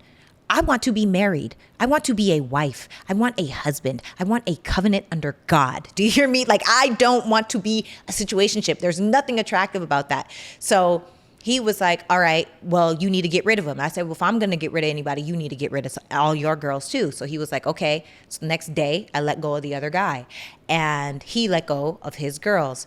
So now we're having conversations. August 18th, we got married. He said, he called my dad. He asked my dad for permission, and we went to the courthouse and we got married. September 8th is when he proposed to me, when I didn't even know that was going to happen. We planned a trip to go back to my hometown. And our parents are the only ones that knew we were married, because we were going to tell everyone, I don't know, later, when it was like, it's okay that I didn't even know I was going to get a wedding. And then he was like, you deserve a wedding. You deserve the dress. You deserve all the things. So do it. So now But I'm you like, didn't even care. No, I didn't care. Wow. I didn't care. I want to be a wife. I don't just, a lot of women are thinking Want the about aesthetic. the wedding day. Yeah, I didn't care. I did not care. And then he proposed in Saskatchewan. In front of my whole family, my parents, my brothers, my sisters, my nieces and nephews. People flew in, and then the people that couldn't fly in sent in a video. Like, everybody knew. And I was like, because I'm observant. You can't really get a lot past me at all. So we were married before we were ever engaged. So third time wasn't a charm. Third time I was married. And then our wedding happened February 15th, and we announced that we had actually been married for just about 6 months. That's so cool. And then, I love that. Yeah. I feel like that's how I'm gonna pop out. Like, my son just graduated. period. Like, stop playing with me. Stop playing. Yeah. But how did you know on that 6th day, like, this is my husband? Or you knew? I think when y'all were friends? Was there ever a little like not like there's something there, but like, this is my husband? I thought that I used to tell all my girls, so I have a soul sister goddess tribe, right? It's Okay. 8 women that I talk to all the time. Okay. I used to tell them, I hate that I love this man. I used to tell them this all the time. I hate that I love him. Because he was my love interest in skits, right? Yeah. So for 2 years, we're doing these skits, and he's my love interest, and we got to hold hands and be all cute and this, whatever. And then we hang out afterwards, and I always had feelings for him. I always wanted it to be him. I just wasn't going to play myself, and I wasn't going to let him play me. I love that. I was not going to let him waste my time. And I think You're like, I'm not following my feelings. No. I'm following the reality of the situation. Period. This man clearly told me He ain't on that. And let me tell you, a man, this is the one time that I believe words speak louder than actions. When a man tells you he just wants to see how it goes, he's just having fun out here. I don't care if that man sleeps at your house. I don't care if he goes with you to events. I don't care. I do not care. If that man does not make it clear that you are his girl, you're not his girl. You're not his girl. You're just not. And I think that a lot of us as women, we start off trying to start something with a situationship. Can it turn into a relationship? Yes, but that is the exception and not the rule. Most times when that girl says, okay, so what's going on? Where are we? What are we? Exactly what he said in the first place. I'm just seeing how it goes. I'm just, having fun. I'm just, I'm enjoying you. I really like you. And then a woman will say, because oftentimes, remember, most women now in 2026 are dating for ego. They want to feel chosen. So now I'm going to hold on a little bit longer because that's my man. That's not your man. It's everybody else's man. He's not yours. Like that one girl that told me, cried to me for hours. I do everything for him. Stop. I don't want to say you sound dumb, but like kinda. For sure. So I think that we as women need to be less delusional about what is directly in front of us. What is this man saying with his mouth? And more importantly, after he said that, what are his actions saying? Because there are some women that get the man that say, I want to be with you, you're the only one. But now his actions are showing you he doesn't care about you. He's lying. He's lying. Right. He's lying. He's a liar. Right. Period. Do you think women are asking for standards that they're willing to not do themselves? They're willing to not meet? I think a lot of women are asking for men they're not qualified for. I believe that with my whole heart. I think that if you were to, a lot of these women say, he needs to pay my bills, he needs to get my nails done, my hair's done, my all of these different things. What do you bring to the table? Really, realistically speaking. What do you think a woman brings to the table? A powerful, high value. Yes. And I'm not just talking, when I say high value, I'm talking about things Real outside values. of accolades Yes. and financial. Yes. Right? We're talking about character. Yes. We're talking about how you serve. We're Yes. talking about how you show up in your feminine. We're talking about your heart. Yes. Who you are as a person, how you treat other people outside of your Yes. relationship. That's high value. Yes. Being a good human. Absolutely. Is a part of high value. Wanting more for yourself out of life is a part of high value. Reading and taking care of your body and your health and your mental health and your physical health and getting up and Yes. going to the gym. Yes. Taking not just for a aesthetic, Yes. but because I want to be able to not have a hip replacement Yes. at 65. Girl. I care about my future. I Yes. care about longevity. I care about how I feel right now. I want to use my temple to the best of my ability, not Yes. just want to post a picture in a bikini Yes. for one summer because Yes. I've been on diet pills. But no, I'm in a gym class. Right. Yes. And that to me, that is high value. Yes. High value is how you not only treat your partner, but how you treat people in business, how you treat people in your family, how you Yes. treat every relationship, who you are to your core. Yes. Not just for everyone else, but for yourself. How do you Yes. love you? How do you pour into you? How do you show up in the world to your fullest potential? Yes. That is high value. Yes, I agree with you. And I think value is also so subjective. 100%. Right? Because And- it's really, what do you want? Yes. And who do you want to be? And who do you want to be with? Right? Because some men might think I'm a complete headache. I'm going to hold you accountable. I'm going to love on you. I'm going to push you. I'm going to nurture you. I'm going to be in your skin sometimes. I'm going to be in a completely different area and other times. Like, you've got to find your person. But there's one of the things that I love, and I think that is one of my best superpowers, is I am, number one, very helpful. And number two, I'm always seeking the need before it's expressed. And I think that is one of the major feminine traits that a lot of women don't have, because they're constantly looking for, what can you do for me? I love that. Instead of, how can I serve you?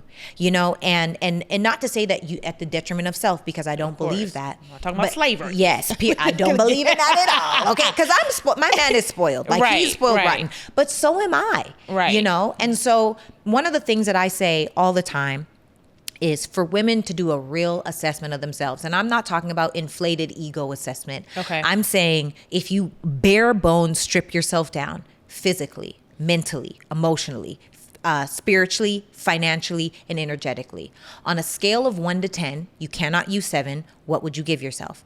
Now, if you ain't talked to God in 3 years, do not give yourself an 8 spiritually. Wow. If you have not been to the gym in 2 years, do not give yourself an 8 physically. Oh, let's do mine. Go. What's the ones? Okay, mentally. Okay, I need to grab my calculator. Hang on. Let me do that. Mentally, Okay. scale of 1 to 10, you cannot use 7. Okay, give me what's the mentally though? Like mentally, what? Mentally, are you? How is my mind? No, but like, are you mentally strong? Are you able to make firm boundaries? Are you able to be decisive? Are you able to understand, comprehend, carry a conversation? Are you well read? Are you well learned? Mentally, intellectually, how are you? I would say 8. Okay, 8. Mentally, emotionally, are you frazzled? Are you regulated? I'm a 9. Okay. I Mentally, get emotionally- emotional. That's okay. but That's natural. That's oh, human. I'm like, that happens. I cry a lot. Right, I But I'm cry very too. much like, got it out. Let's get it. Yes. Like, let's I'll go. cry and cuss We're not somebody gonna out, lead say- into that. Yes. We're not gonna let that take us off course for the whole week. Period. Like what? Can't happen. I'm a 9. That's me yeah. too. And listen, Mentally- I want you to see my answers. Give me okay. Mentally, emotionally, physically, scale of 1 to 10. physically. Fit. I am a 9. Period. I'm a dog right now, baby. Oh, I'm back in the baby. game. Face beat. I mean, looking physically. good. Physically, She I'm drank a 9. her water and lime And let water me tell this you, morning. I did my assessment. I have a Chinese medicine herbalist. I'm on it. I've been on it. But look now, I've been in and out the gym for the past decade. Let's Come not on. get it twisted. Yeah. I done been on GLP-1s. I'm finally doing it the hard way. Yes. There's no cheat code At all. I took my panels. I did my Yes. bio scan. What does my body need? Not what you're telling me. Yes. Not what you do. Now I know you do HIIT. That raises my cortisol. I Yeah. can't do that. I know you. I'm a Pilates girly right Yes. now. I'm in the gym 3 times a week. I go to sleep by 9, 10, 11 the latest. Yeah. I'm up at 5:45. I have my routine. I've been doing that for months now. Come so on. I'm a 9 when it comes Period. to that. 100%. Period. It's my lifestyle now. It's not a trend anymore. Period. And how I know it's real? Because I can't post it. I'm finally doing it for me. I'm not doing it for a swipe. Period. Right. For you don't even know validation You don't even with need- it. you don't even know. That's why your mentality and your emotion is high. Okay, right there. Okay, financially. Ooh. Scale of 1 to 10. I Now, can't use the 7. no, now this is the thing.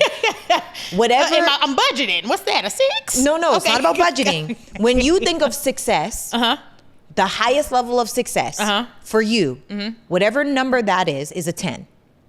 It can't be. Okay. Yes. So wherever you think you're supposed to be at, that's a 10. Wherever you are is the rest of the scale. I can't use 7, No. so instead of using 8, I'll use a 6. Okay. I'll use a 6. Okay. Mentally, emotionally, physically, financially, energetically. How's your energy? Are you bubbly? Are you kind? I'm Are a you 10 up? right now. Come on, baby. Come on. Hey, I love this. Because Yes. baby, ooh, look at what the Lord has done. Come on. Hallelujah. Yes. A year ago, I think so many of these would have been under a 7. And I would have tried to use 7 as a cop-out. Ooh. Oh, 7. No, Yeah. average. 7 I'm is passing. safe. Right. It's so safe. I'm Girl. passing. Thank you, God. I could Yes. cry right now. This Yes. is so exciting. Come on. Okay. Mentally, emotionally, spiritually, I'm a 10 financially, energetically. spiritually.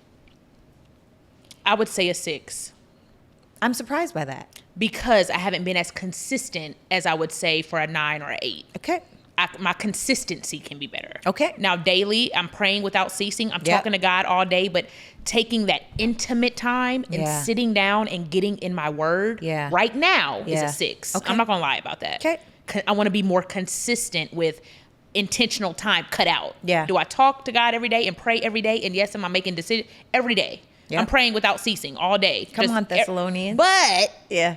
the consistency of you making this hour and a half for the gym. Yes. You get it, but 5:45 for Pilates. Crazy. Where is the hour for the Lord? Yeah. I haven't been consistent with that. Okay. Right.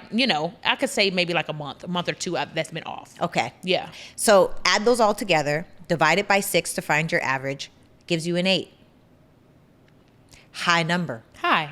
I'm Rare. cool with that. Now, this is the thing. I like that. This is the craziest part.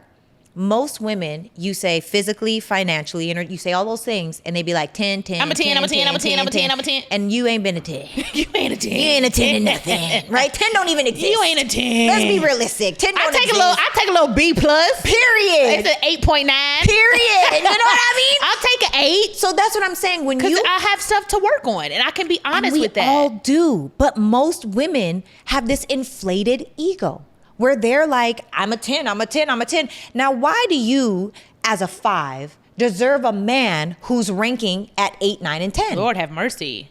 You're not qualified. Now, that doesn't mean you're not good enough. That means go do the work. Go do the work. Go do the work. That's it. And I think that we again, if we could stop dating for ego, if we could get out of this prostitution era, because women are literally in a space of, I want the bag, I want the shoes, I want the Instagram post. But they you don't know want what, the man. And you know what that comes with? That's a cultural thing. Don't get me started. That's the culture of media. I hate it. And the music. I hate it. And the entertainment and the artists and the songs and Hate the it. lyrics and this culture that we're under that makes it okay for this exchange. You give me the Hermes, I give you My body. my body. You give me the vibe, or you choose me for the night. I'm backstage with the biggest artist in the world. Yep. I give you my body, or I'm the girl for the weekend Yep. because he flew me to Turks. Which or is such a that's waste. a culture thing. And this is, I'm We have going to- against the culture. I agree. 1000%. I've been in the culture. Don't Yes, get it twisted. girl. I'm not acting like I'm just the above and beyond any of this stuff that Yes. women are going through. I've been in the culture. Now, Yeah. even then, I had conviction and boundaries. Let's Right. not get it twisted. Right. But I have been. I'm in the culture. I'm we in see the it every entertainment day. space. We see it Yes. every day. Yes. Those are still decisions I had to make. Like, I'll smoke a Like, little weed oh, with y'all, shit. but I ain't going to that room. Yeah, I ain't doing that. I don't know what y'all And that's the doing same back for me. there. I feel like God, in a really weird way, kind of protected me. Being the green girl from Regina, Saskatchewan, God kept me so safe. I had one good girlfriend that knew everybody. When I first moved to LA, when I tell you I've hung out with all of the celebrities. But she was kind of dealing with all of the celebrities. Yep. So if I'm at a house and you dealt with the person that lives in the house, I could be like, oh my God, Yeah. my Yeah. friend. I girl code. I just can't. And that really kept me It protected safe. you. Yes, Yeah. because now I got a valid reason why I'm here, but also I can't talk to you. I can't talk to you. Yeah. I can't talk to none of y'all. Yeah. You know, I don't want to be that girl. Yeah. And I'm green. And I played my cards right, you Yeah. know? And this is another thing too. And maybe you agree, maybe you disagree, but I also don't think that women should be ran through. I agree. I do not. I think that I agree. lowers your wife value. I mean, that's biblical. Yes, it We is. shouldn't be having sex regardless. Right. And I'm not even going to say that. What is ran through? Because is there a number? I mean, I don't know. I think if you are having sex with men you are not committed to, Okay. you are ran through. Well, I stopped that in my 20s, so I might have been ran, but let's not put the through on the end. But I might have been running. But God delivered me, and I agree with you, Sarah Shorter. I'm sweating. I don't think women should be hoeing. And I agree with that, but I am not gonna lie and say that every sexual encounter was commitment. I was hoping for that after we woke up the next morning. I woke up like, so am I your girlfriend? No, your Uber's outside. Like, yeah, I don't want that either. Let me fix my wig. I agree. I really don't. See, ladies, you can't get offended. Man, You gotta be real with yourself. If you was a hoe, real. let's just cut your wholeness can be deleted. Yeah. Y'all remember back in the day when Drea said, I don't know about the wholeness. Delete the wholeness, rededicate your life to Christ. And this girl ain't lying. Okay? She don't think everybody should be ran through. I agree with that. I don't. And if that is your past, don't be offended. Right. 'Cause I get it. There's a couple niggas that might have some videos. Please delete that Nokia. Please, the my hand of God is on me. Every day I pray, Lord, please don't let it leak. Please. Now, there was a season. Ooh, child, I'm sweating. I am hot. Oh my God. Sheesh. I agree with this woman. I agree with everything. You see, the thing is, y'all got to remove the veil of offense. Yes. It ain't that serious. Yes. She's telling the truth. That's biblical. Man. Stop hoeing. Yes. I Who gotta was add a hoe in that. the Bible? What'd you Jezebel? say? Yes, that was Was it- Jezebel. she was a hoe? Jezebel, yes. Okay. That's why they It was call one people of 'em. Jezebels. Oh, okay. You a Jezebel. That's what we say. Okay. You a Jezebel. I'm sorry, Sarah. Girl. I just had to be sheesh, that honest was a with good my little lie. audience. I get it. And that's the thing too, because I feel like, and this is the thing, I think I'm just very logical, right? What man is gonna line up behind, like to get in line, like, I can't, this For man has sure. all the options. Yeah. Why would he line up for you? Yeah. When you don't mind your tone, you're not solving problems, you're not kind, you're not nurturing, all of these different things. Why would he choose you? And he doesn't have to deal with any of that. Because there's somebody over here that won't do it. That wants to do all of it and more. Yep. And that's the thing. When you are that kind of woman, it's easy to stand out. It's easy to stand out as a lady when we are surrounded in a prostitution era. It's easy. And I think you can outlive a lot of things, but I don't think you can really outlive being a hoe unless you move. Jesus. You got to change states. I didn't move.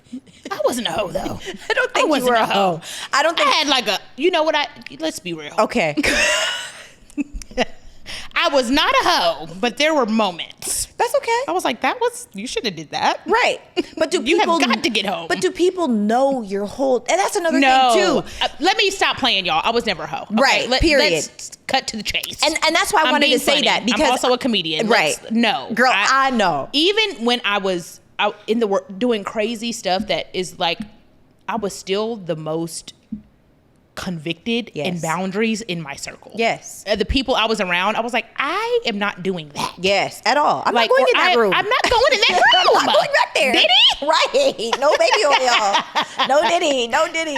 For real. But yes, And I know definitely that. had boundaries. It's like, you know better, Braylon. You There's certain know things you're just not better. doing. And there's certain morals and values that's just a character thing, and you have to carry with you in every season of your life. Yes, I've made mistakes. Yes, I've been with men and people that I shouldn't have been with, whatever relationships, but there has to be boundaries and a moral compass to what do I truly want. And when you know better, you do better. Yes. You can't keep living this same life, waking up, whether it's drinking, alcohol, sex, whatever it is that you need to let go of, now. Yes. And whoever's on the opposite end of this camera, there's something in this season you should have been let go of. I just had a video call with our app girls on the LTTA app. Y'all sign up for the app. And the girl said, I know God is calling me to let go of alcohol. She's like, I know. It's not a feeling. It's a direct, I know the Lord is telling me to stop drinking. Yeah. And I'm like, so what is the disconnect there? Yeah. Like, when you know, it has to be a hard out. Yes. A hard stop. Like, when you know better, that's when you do better. Yes. And the people that don't surrender and submit to that, you're only delaying your destiny. Yes. You're delaying everything you say you want because you're succumbing to that complacency, that average, that I'm just going to stay here and be okay with what feels good to my flesh, but it's not propelling my life forward in any way. Yes. And sometimes the other side of it is you're not delaying, you're surrendering. Ooh, Now Lord. you don't even get the thing you're supposed to have because you spent too long over here.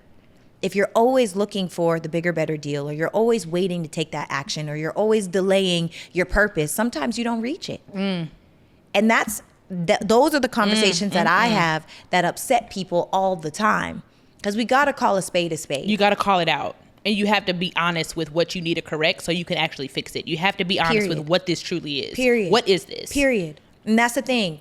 Too many people, women, are saying, I'm a 10. No one is a 10. 10 doesn't even exist. It's not real. Well, that's not true. Very rare. So even for me, can't use 7. I had a whole episode. I had a whole clip. My team asked me the same thing, and they're like, aesthetically, my look, I'm giving myself a 6. No. Swear to God. You stop it. Swear to God.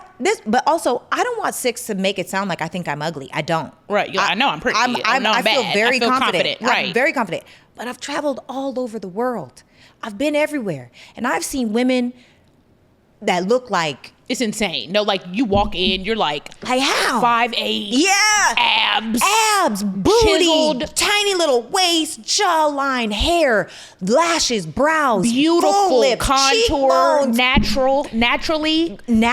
Oh, no my makeup gosh, on. what? I wouldn't. Jesus, and I'm over here like, well, what am I? No, this When is I the take thing. this wig off. When I take these braids out. But I feel like too, I don't that's want humble. that. I get that. No, it's not. I'm a 10. It's like, okay, we get it. Relax. Right. You're confident, but come on, relax. But be realistic. You know what I mean? Be like, for real, be realistic. Be realistic. And I don't think that women are realistic. So when it comes to finding your value, are you helpful? Are you kind? Are you nurturing? Are you seeking the needs before they're fulfilled or before they're expressed and fulfilling them? Also, do you have the ability to see what's needed? Some women don't have any awareness. Y'all have no awareness. Funny story. I've spoiled my husband so much. And it's funny because my dad does this with my mom. I'm like, oh, now me and my mom, we just laugh about it all the time. My sister too. My sister Lauren, she's been married for like 23 years. She's been with her man for 23 years. And Are you the oldest? no, I'm the second youngest. How many is it? There's 8 of us. Yeah. And I'm the baby girl. So I have a little brother. All Like, from your mom and dad? well, 3 and then 5. Okay. Wow. Yeah. 8. Yeah, girl. Oh, wow. That's beautiful. It's Big a- family. Yeah, big family. So it's crazy because I made banana pudding from scratch for the first time in my life. I've never even made a banana pudding. Girl, I made the whipping cream, which is easy. You just beat the Right. whipping cream, add some Okay. powdered sugar, whatever. So I make it from scratch. My man loves food. He loves all things food. So I be in the kitchen cooking. It is, I don't even know what day it is, but we both don't have nothing to do. We in the bed. It's like 2:00 in the afternoon. We got the blinds down so the room is dark. We about to Relaxing. put something on, I know watch that's Netflix. right. And he says, you know what'd be really good right now? I said, what? He said, banana pudding. I said, ooh. So I wait like 30 seconds. I was like, are you going to go get it? And he looked at me and he was like, that was his way of saying, I'd really love some banana pudding, and it'd be great if my wife would get it for me. I know that's right. Because that's what I do in our household. I serve food. I serve desserts. I serve tea. I serve you in the back. This is not new. It's just, but it made me laugh because my dad, it's like the power of suggestion, right? I'd really love a coffee right now. You know, like, and it sounds Go so get me a silly. coffee. Right. Right. But I love that I have spoiled my husband so much that he will just say like, I'd really love some banana pudding. Like that would just make right now so much better. And I love that. And I love that I'll be like, baby, I'm hot. And he'll go fix the air, you know? Or I love that we don't have to be like, go do this or entitled to it or expect it. It's literally like, oh, I have the honor to serve you. When you have a servant's heart, I feel like you do things differently, which makes you more valuable to a masculine man that's getting beat up, by the way, in the world. And this is another thing. I don't feel like women understand the pressure that men have, especially black men in America. I'm not saying we don't have the glass ceilings and the problems and the toils or emotional issues. I'm not saying any of that, but I am saying be aware that the black man in America has so many pressures that they have learned they can't even express. It's no wonder why men are leading in suicide. They have no outlet. So now, if I try to come out to you and tell you how I really feel, the fears that I really have, and we down that man and tell him he's not acting like a man, what? It's no wonder why like I look at people and I'm like, these women, y'all will never have a good man. Never. Until you do the work. I literally talk about that in my stand-up set. Literally about how black men have a target on their back from the moment they walk out of the door. Yes. Like let's give it a second. Yes. Like they don't know what it's like to be a black woman in America. We know that. We carry things too. Yes. But a black man It's so walking hard. out is difficult. It's I so literally hard. talk about that at the end of my stand-up set. Yes. There's so much pressure we couldn't possibly see. And then on top of that, when's the last time, like, and I have these conversations all the time, right? In my group, yes, we all do this because we hold each other accountable to certain things. Men don't even get appreciated in their own homes. Now that man's sitting in a car in a garage for 30 minutes before he comes in the door. That is a telltale sign. When he starts sitting in the car before he comes in, He don't want to even go in his house. he don't even want to go in the house. Lord. There's no peace outside. There's no peace inside. But hey, you get to say you're a wife. Ooh, Lord, may that love never find me. Amen. In the name of Jesus. Amen. Like, absolutely not. Amen. That's that walking down the aisle and knowing, no, we need to turn around. Period. And we need to make those decisions, and God give me the discernment before I even get to that position. Yes. To know, like you said, dating. In Yes. the dating phase. Yes. God revealed to me. Absolutely not. Oh, there's so many things I had to, well, not so many, but there are definitely things I had to pray away out of myself to be in alignment with the wife that God would have me even be. Example. Number one is control. Okay. Number one That's is been for your sure biggest control. one. Yeah, because you said that. Yeah. And I don't know if I said it's because I get good results in my life. I've made great money. I'm fit. I'm healthy. I'm smart. I'm well read. I've been around a lot of people. If you look in my phone, I don't just call people. People call to check on me that are well worldwide respected and esteemed and all these different things. I have incredible relationships. So you would think that I make good choices. But now as a married woman, my husband he has the end all be all. Now a good husband is going to consult his wife and ultimately make the decision that's best for the colony, not one out of ego. But if you're used to making those choices, it's hard to give it up. It's hard not to correct. It's hard not to be like, I think we should do it this way. Our beautiful opportunity as women is to plant the seed into that man, water it, let it grow. When he thinks it's his idea, celebrate it. I know that's right. Some might Good call job, it- babe. No, so I swear It's like to you. I told him that a month ago. No. Great job, sweetie. I'm serious. It's called I know that's right. contravance. We as women can see details different. We do things different. And it goes back to human nature. We pay attention to details so we didn't die in the Stone Ages, right? Yeah. Like, we need to know if that bush moved over there. Because there might be a saber-toothed tiger that's going to pop out. You know, I don't know. Whatever it could possibly be. Right. So that is one of our beautiful gifts from God. And if you can do that and plant the seed and let that man be a man, you will be so surprised by the husband you have, not just the person you're married to, the husband you have, as long as you chose someone that desires to have leadership over the colony, not just his selfish self. You have a man that knows and trusts God and the purpose in his life. You have someone that's rooted in something real. Because there are also some men out here that just be dragging females to hell. Oh, Jesus. I'm trying to be a wife. Yes. And right now we're just dating. Yes. Where do I draw that line? Like, how much do I give? Yes. Even of myself. I think that's one of the things with me. Now, I'm not going to say now, because I definitely have pulled back a little bit with guarding my heart, and proximity is power. Facts. So if you are around me, you are literally, I'm powerful. Yes. Like, I am going to rub off on you. You're going to have opportunity. Yes. You're going to have platform. You're going to Period. have access Yes. just by being in my circle. You know what I mean? Being in proximity of me is powerful. Yes. I truly believe I'm an asset, but before it was like everybody got all of me, every part of me. No, in this season, you get this, and then you get that, and then, okay, we build a relationship. Okay, I like Sarah.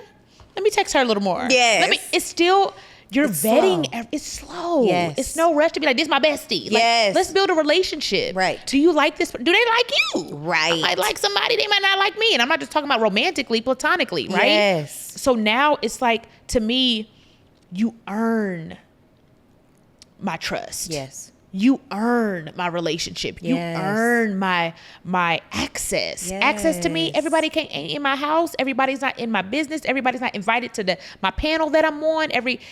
But before it was come one, come all. What I have is yours. Yeah. If you're here, I love you so much. And it just wasn't wise. Yes. Like, a good thing is not always a God thing. And I thought that I was just being a good person.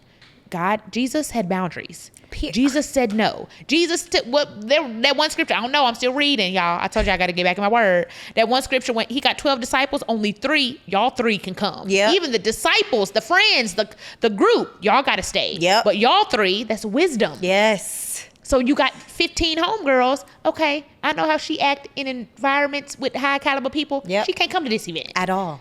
So you know. Yes. That's just wisdom. Yes. It's not mean. It's not all those things. And I just thought that, I think it was almost survivor's remorse. Everything that I had, I'm a millionaire now, and I have this, and I have this.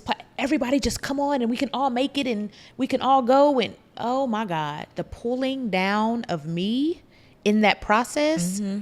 So how do you know how much to give a man when it's just in your nature to be giving and serving and loving and kind and all of these things, and give your heart, when biblically it clearly says guard your heart? Yes. I think 2 things. Number 1, stop moving in with these men. Ooh. because that's giving way too much. You've just released all of your leverage. And there are so many couples that move in for 2 or 3 years and then they break up. So what is the point in even doing? Get a roommate. You know what I mean? Rent is high. People trying to, a lot of people don't even necessarily like the person they're with. They want to split the bills. So get a roommate. If you're a man, live with another man. If you're a woman, live with another woman. And I think about when I was younger, right? If I was in my mid-20s and I was struggling trying to figure stuff out, or my early 20s, I had roommates. If rent is $4,000 and there's 3 of us living in there, that's what, $1,333 a person, right? I would much rather pay $1,300 a month than try to come up with $4,000 when I can't afford it. Or I would much rather go 20 minutes out of the city, get a spot that's $2,000, get 2 roommates, and now I'm really winning, right? So get a roommate. Stop moving in with these men. Now, I'll say this because my therapist had said to me, this is years ago, I was in this relationship and I was asking, what is the difference between a girlfriend and a wife? Because I don't know how to give of me less. I am naturally a connector. I am naturally a lover. I am naturally a nurturer. I am naturally that woman that's going to show up powerfully inside of your life. My mother always said, when you love a man and you choose a man, find 5 ways that you can integrate into his life, so much so that if you were to come out of it, that man's world will crumble and fall. My God. And I have done that my whole life. That I've been engaged 2 times before. I'm married now. I'm very intentional about bringing value, not just body, not just sex, not just fun. So I say that to say, I asked my therapist, how do I not do that? And he said, Sarah, the difference between being a girlfriend and wife is yours versus ours. There are too many people that are having our conversation instead of your and my conversation. When I'm your girlfriend, we don't have a dog. That's not our dog. This is my dog. We don't have a house. You have your house. I have my house. We don't have a car. I'm still going to be the same nurturer, loving, kind person, but this is mine. Wow. And when 2 become 1, then this is ours. And for me, that really delivered me in a lot of ways because I don't feel like you should hold back on who you are. If you're naturally get an idea and it's like, oh my God, I know this person and you would be great with this person, I'm going to connect you and God's going to bless me on the back end regardless. I'm not thinking about, well, that person wouldn't have gotten this blessing without me. Yeah, Crazy. I'm not doing none of that, right? You're not doing any of that. We're not doing none of that. It's silly.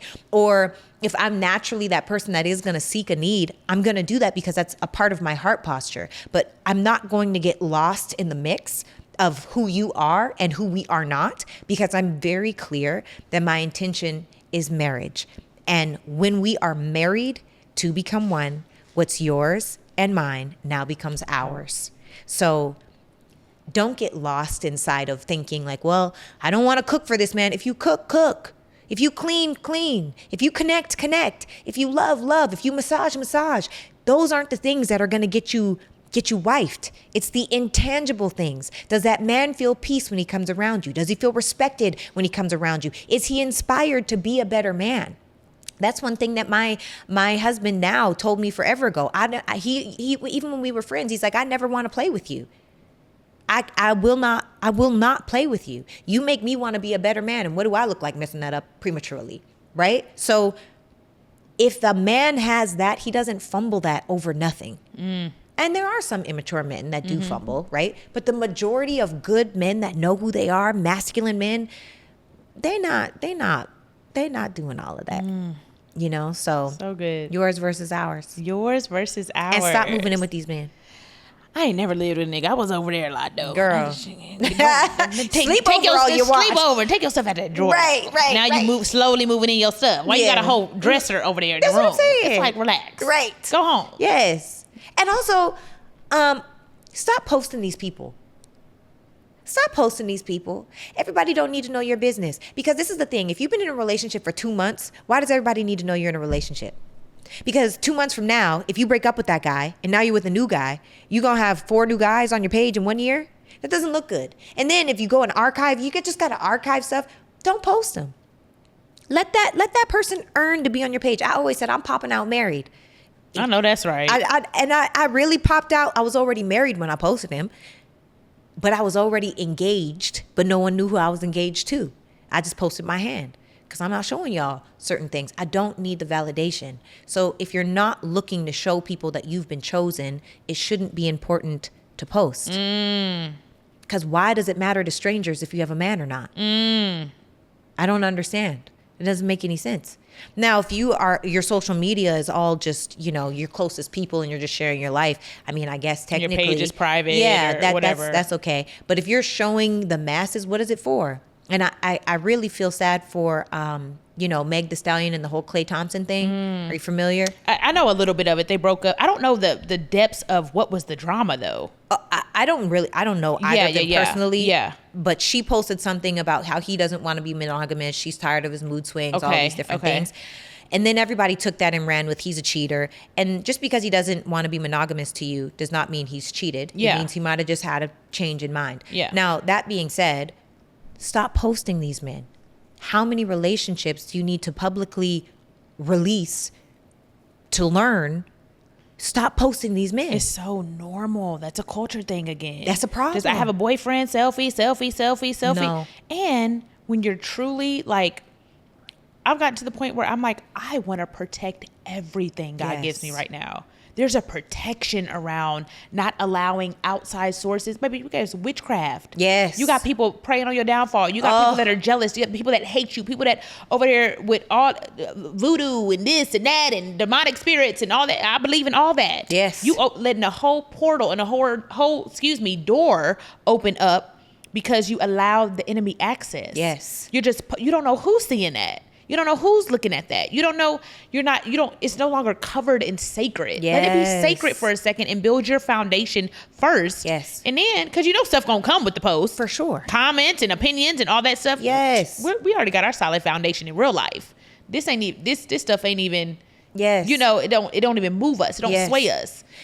You made me think of, because when Brock and I came out, we were already married, right? We'd already had the hard conversations. We had already gone over, what does this look like? Yeah. How do you feel about this? What's up with this girl? How many girls have been hitting up your, we were so transparent with one another. And I had Cam Newton on my show. And Cam was like, man, I feel like you bullied that man into marriage. And so I had Brock on my show. I know. Yeah, he did. I love I'm grateful for him being honest. For sure. I love speaking Cam. his truth. Yes. And I don't feel not one way about it. Yeah. And when I had Brock on my show, I said, hey, we had Cam on the show, and Cam said that I bullied you into marriage. Do you feel like I bullied you? And he gave the best answer I could have ever because Brock's not a talker. He's a strong, silent type. He's an observer. I'm the talker. I'm the extra. I'm the this. I'm the that. He's solid. Unless he wants to. Yeah. If he wants to talk, he's going to be in it, but not usually. He said, I can understand why Cam feels that way about marriage because I feel that way about kids. I would never have children with a woman out of wedlock, but he's done that. So he wouldn't ever get married in 6 days because he's not marriage minded. I can understand that. I don't think that that's any charge against me. That don't say nothing about me. That just comes from his paradigm, his projection of what he believes is possible. We're different, and that's okay. Not that this person isn't a great person, not this person is, all these different things. But I was like, dang, that's crazy. So what, and he straight up was like, I chose you because I chose you. Because I also asked, you chose a 37-year-old woman. My eggs are dust, as people say on the internet, all these different things. He's like, it doesn't have anything to do with your age. I chose you. And I think that when we get that level of truth with ourselves for all the things in our lives, you can't tell me, you could call me broke, ugly, single, stupid. It don't matter to me because you can't tell me about me. God already told me who I am. God already put a purpose on me. God already allows me to walk. I had someone prophesy over me one time, and this is like 15 years ago. Girl, I was struggling. And when I tell you I looked like a whole mud duck, I looked like homeless. I had a hat on. My hair is tucked under the hat. I didn't have not a lick of makeup on. My clothes, I looked crazy. I looked like what I was going through at the time. And a woman came up to me and she said, I see you on stages. And I was like, what? She's like, I see you on I still have the recording. And there's this thing called PIHOP, the Pasadena International House of Prayer. And you can go there and they'll prophesy over your life.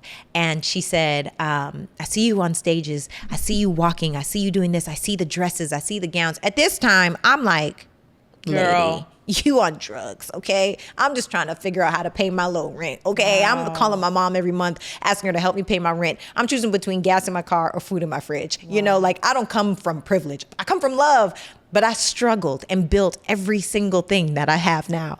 And I'll never forget, she said, you have a covering on you like Esther. And then she said, you have a purpose on you like Esther. She said, if you go into the fire, you won't even come out smelling like smoke. Oh, Jesus. And I was like, that's so crazy. Thank you, God. So when you walk through the fire, Oh, baby. and you will, Yep. but you won't even come Yep. out smelling like smoke. Yep. You know? Yep. And so for me, I walk in that. Yep. Like, there's an air to my calling. I know that about me. I am bold in my Jesus. I am bold in my God. I am bold in the calling that is on my life. And if it offends you, just because it offends you doesn't mean there's not truth to it.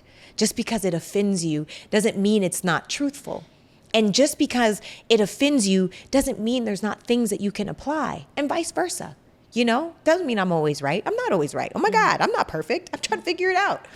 I'm just trying to be the best wife I could be. Right. But I'm bold. And when I need to get corrected, I feel like God is my ultimate correction, shifted my steps in every which way. So, you know, yours, ours, marriage, girlfriend, know who you are. Go after what's true for you. Stop letting these people shake you in the world. You know, it's not worth it. Know what you believe for you, and who cares what other people have to say about it. And it's easier said than done, obviously. But you learn over time. Yeah. It's like armor. My mom has a great analogy about armor.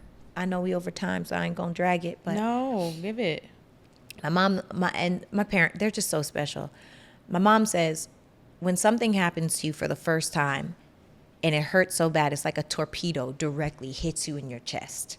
And it knocks, I don't know why I'm so emotional, knocks the air out of you. Like you almost can't breathe, whatever that is, whether it be heartbreak, whether it be grief, whether it be sadness, whether it be disappointment, whether it be rejection. It's a torpedo that hits you in your chest.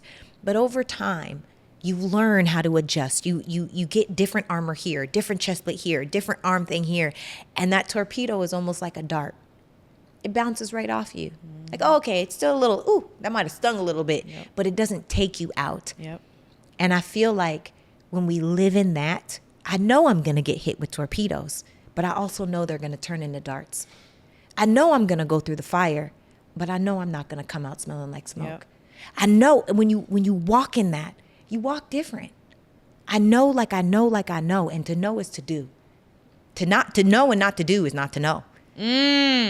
So you just got to own your you. Ugh, so good. That was the perfect exit. I'm over here like, don't cry. Your wig is sliding and the bangs is not banging. No, you good, girl. Thank you. I want to meet your parents. Oh my God, they're so dope. Like, where is your mom? Are they still in Canada? Yeah, they are. Wow. But they come here You go up there a often. lot? Like they once come a here? year. Okay. Yeah, and we have a family trip every year. We do all the things. Oh, man. This mother. Yeah, she's something.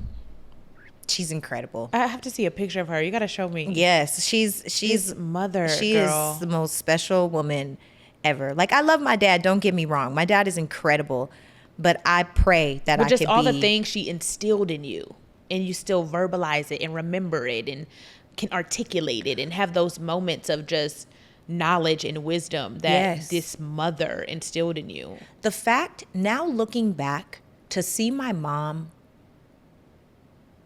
operate in the most feminine way when my dad was down, that's a whole different level of ride or die. Like my mom is one of the most incredible women ever, like ever. And it's crazy. Even when I try to and I sorry, I'm emotional. I don't know what this, It's okay. I don't even know what's happening right now. I'm like, dear Lord, give me strength. But when I talked to my mom, it was Mother's Day, and I called my mother and I said, I'm just so grateful that God blessed me with you. And she was like, oh no, I'm just so proud of you. She always gives it right back, right? She'll receive and then she'll give it right back. And I said, no, truly, I wouldn't be half the woman that I am if it weren't for you. And she said, no, baby, I am the bow and you are the arrow. And my job, even though life pulled us back, was to point you into the right direction so that you could soar as far as you could possibly soar. And now you're doing that. You're far better than I ever could have been.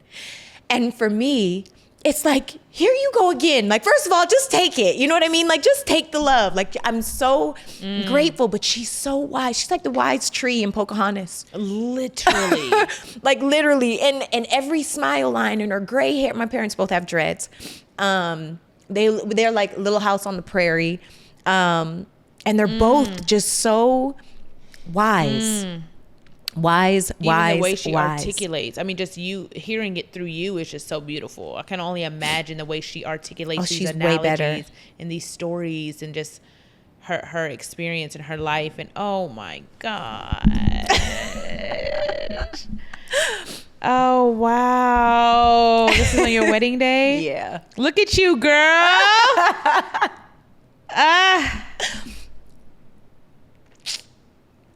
You look like her. Yeah. She is gorgeous. She's almost 70. Has she been on your show or pod or anything? Yep. She has? I'm my dad, both of them. Oh my gosh. I have to go look at these episodes. Yeah, she's so wise. She was so reserved on my show, though. Really? You're like, Mom, come on. Like, be yourself. Be yourself. Come on. She was nervous. Oh my God. She was so reserved. Like, my mom is like, she's the one that said, don't be a hoe 6 months at a time. I was like, what is that? What does that mean? What was that? Growing up, she's always, don't ever be a hoe 6 months at a time. Mom, what does that mean? And then she broke it down. My mom was like, this is what happens. Boys use sex to get love. Women use love to get sex. And what's going to happen is a boy is going to like you enough, right? Within those first 3 months, you think that you love him. You think that you like him. And so now you want to give him sex. And then in the first 6 months, that's why she's always said, wait. Your body is your temple. Just wait. Hilarious. And so she would say, if you break up and then you meet a new boy, that's 2 men in a year. By the time, if you start having sex at 18, by the time you're 28, you've slept with 20 men. Don't be a hoe 6 months at a time.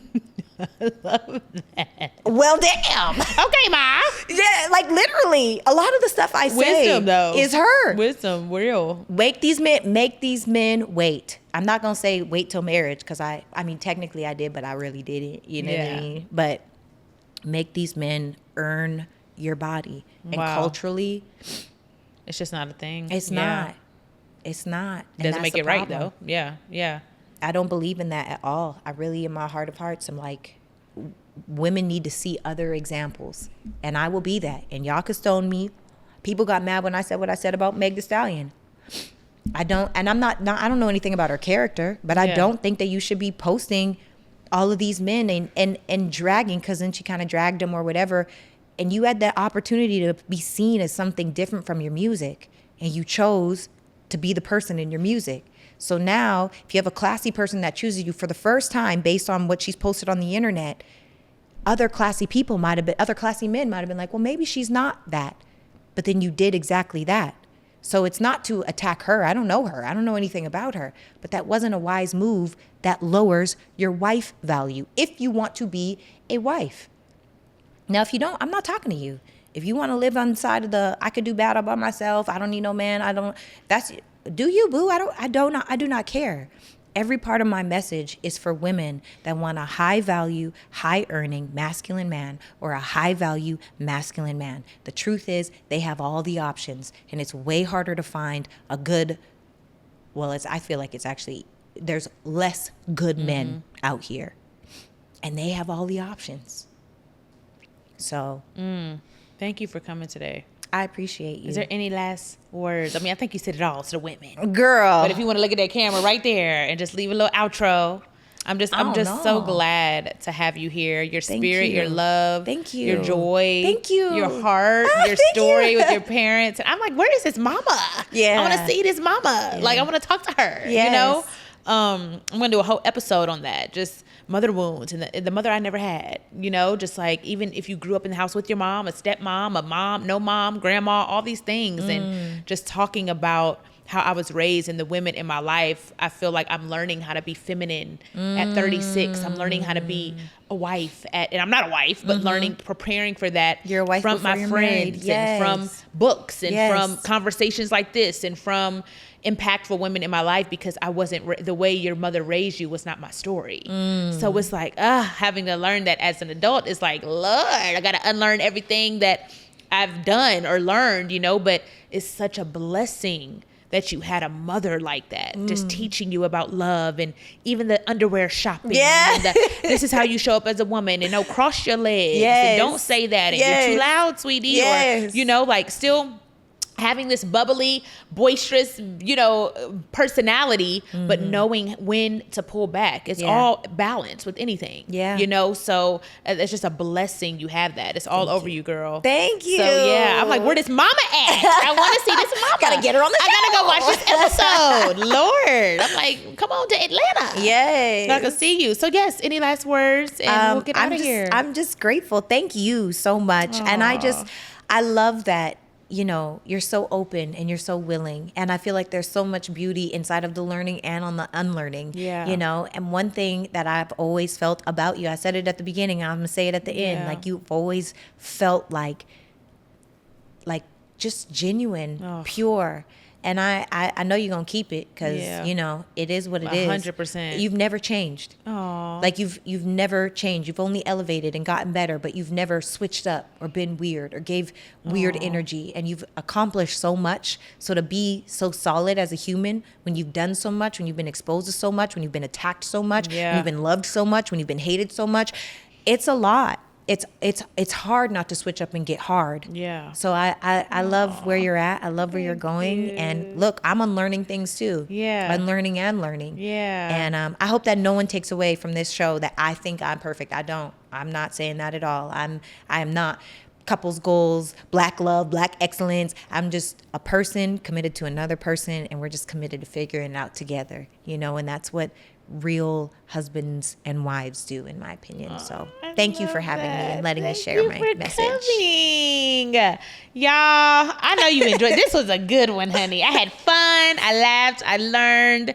I listened. I jumped in with all of the things. This was such a good episode with Miss Sarah Shorter, honey. S squared.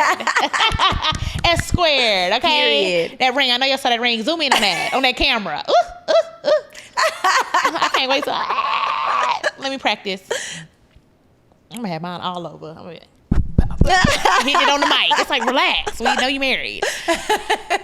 Thank you again. Yes. I will see you guys next week. You know, every Monday the audio drops. We have Spotify video. So Monday, Spotify video. And Tuesday, the YouTube drop. So we'll see you next week on another episode, of Let's Try This Again. Do not forget, we have a beautiful newsletter that goes out every week. Let'sTryThisAgain.com. Go to that website.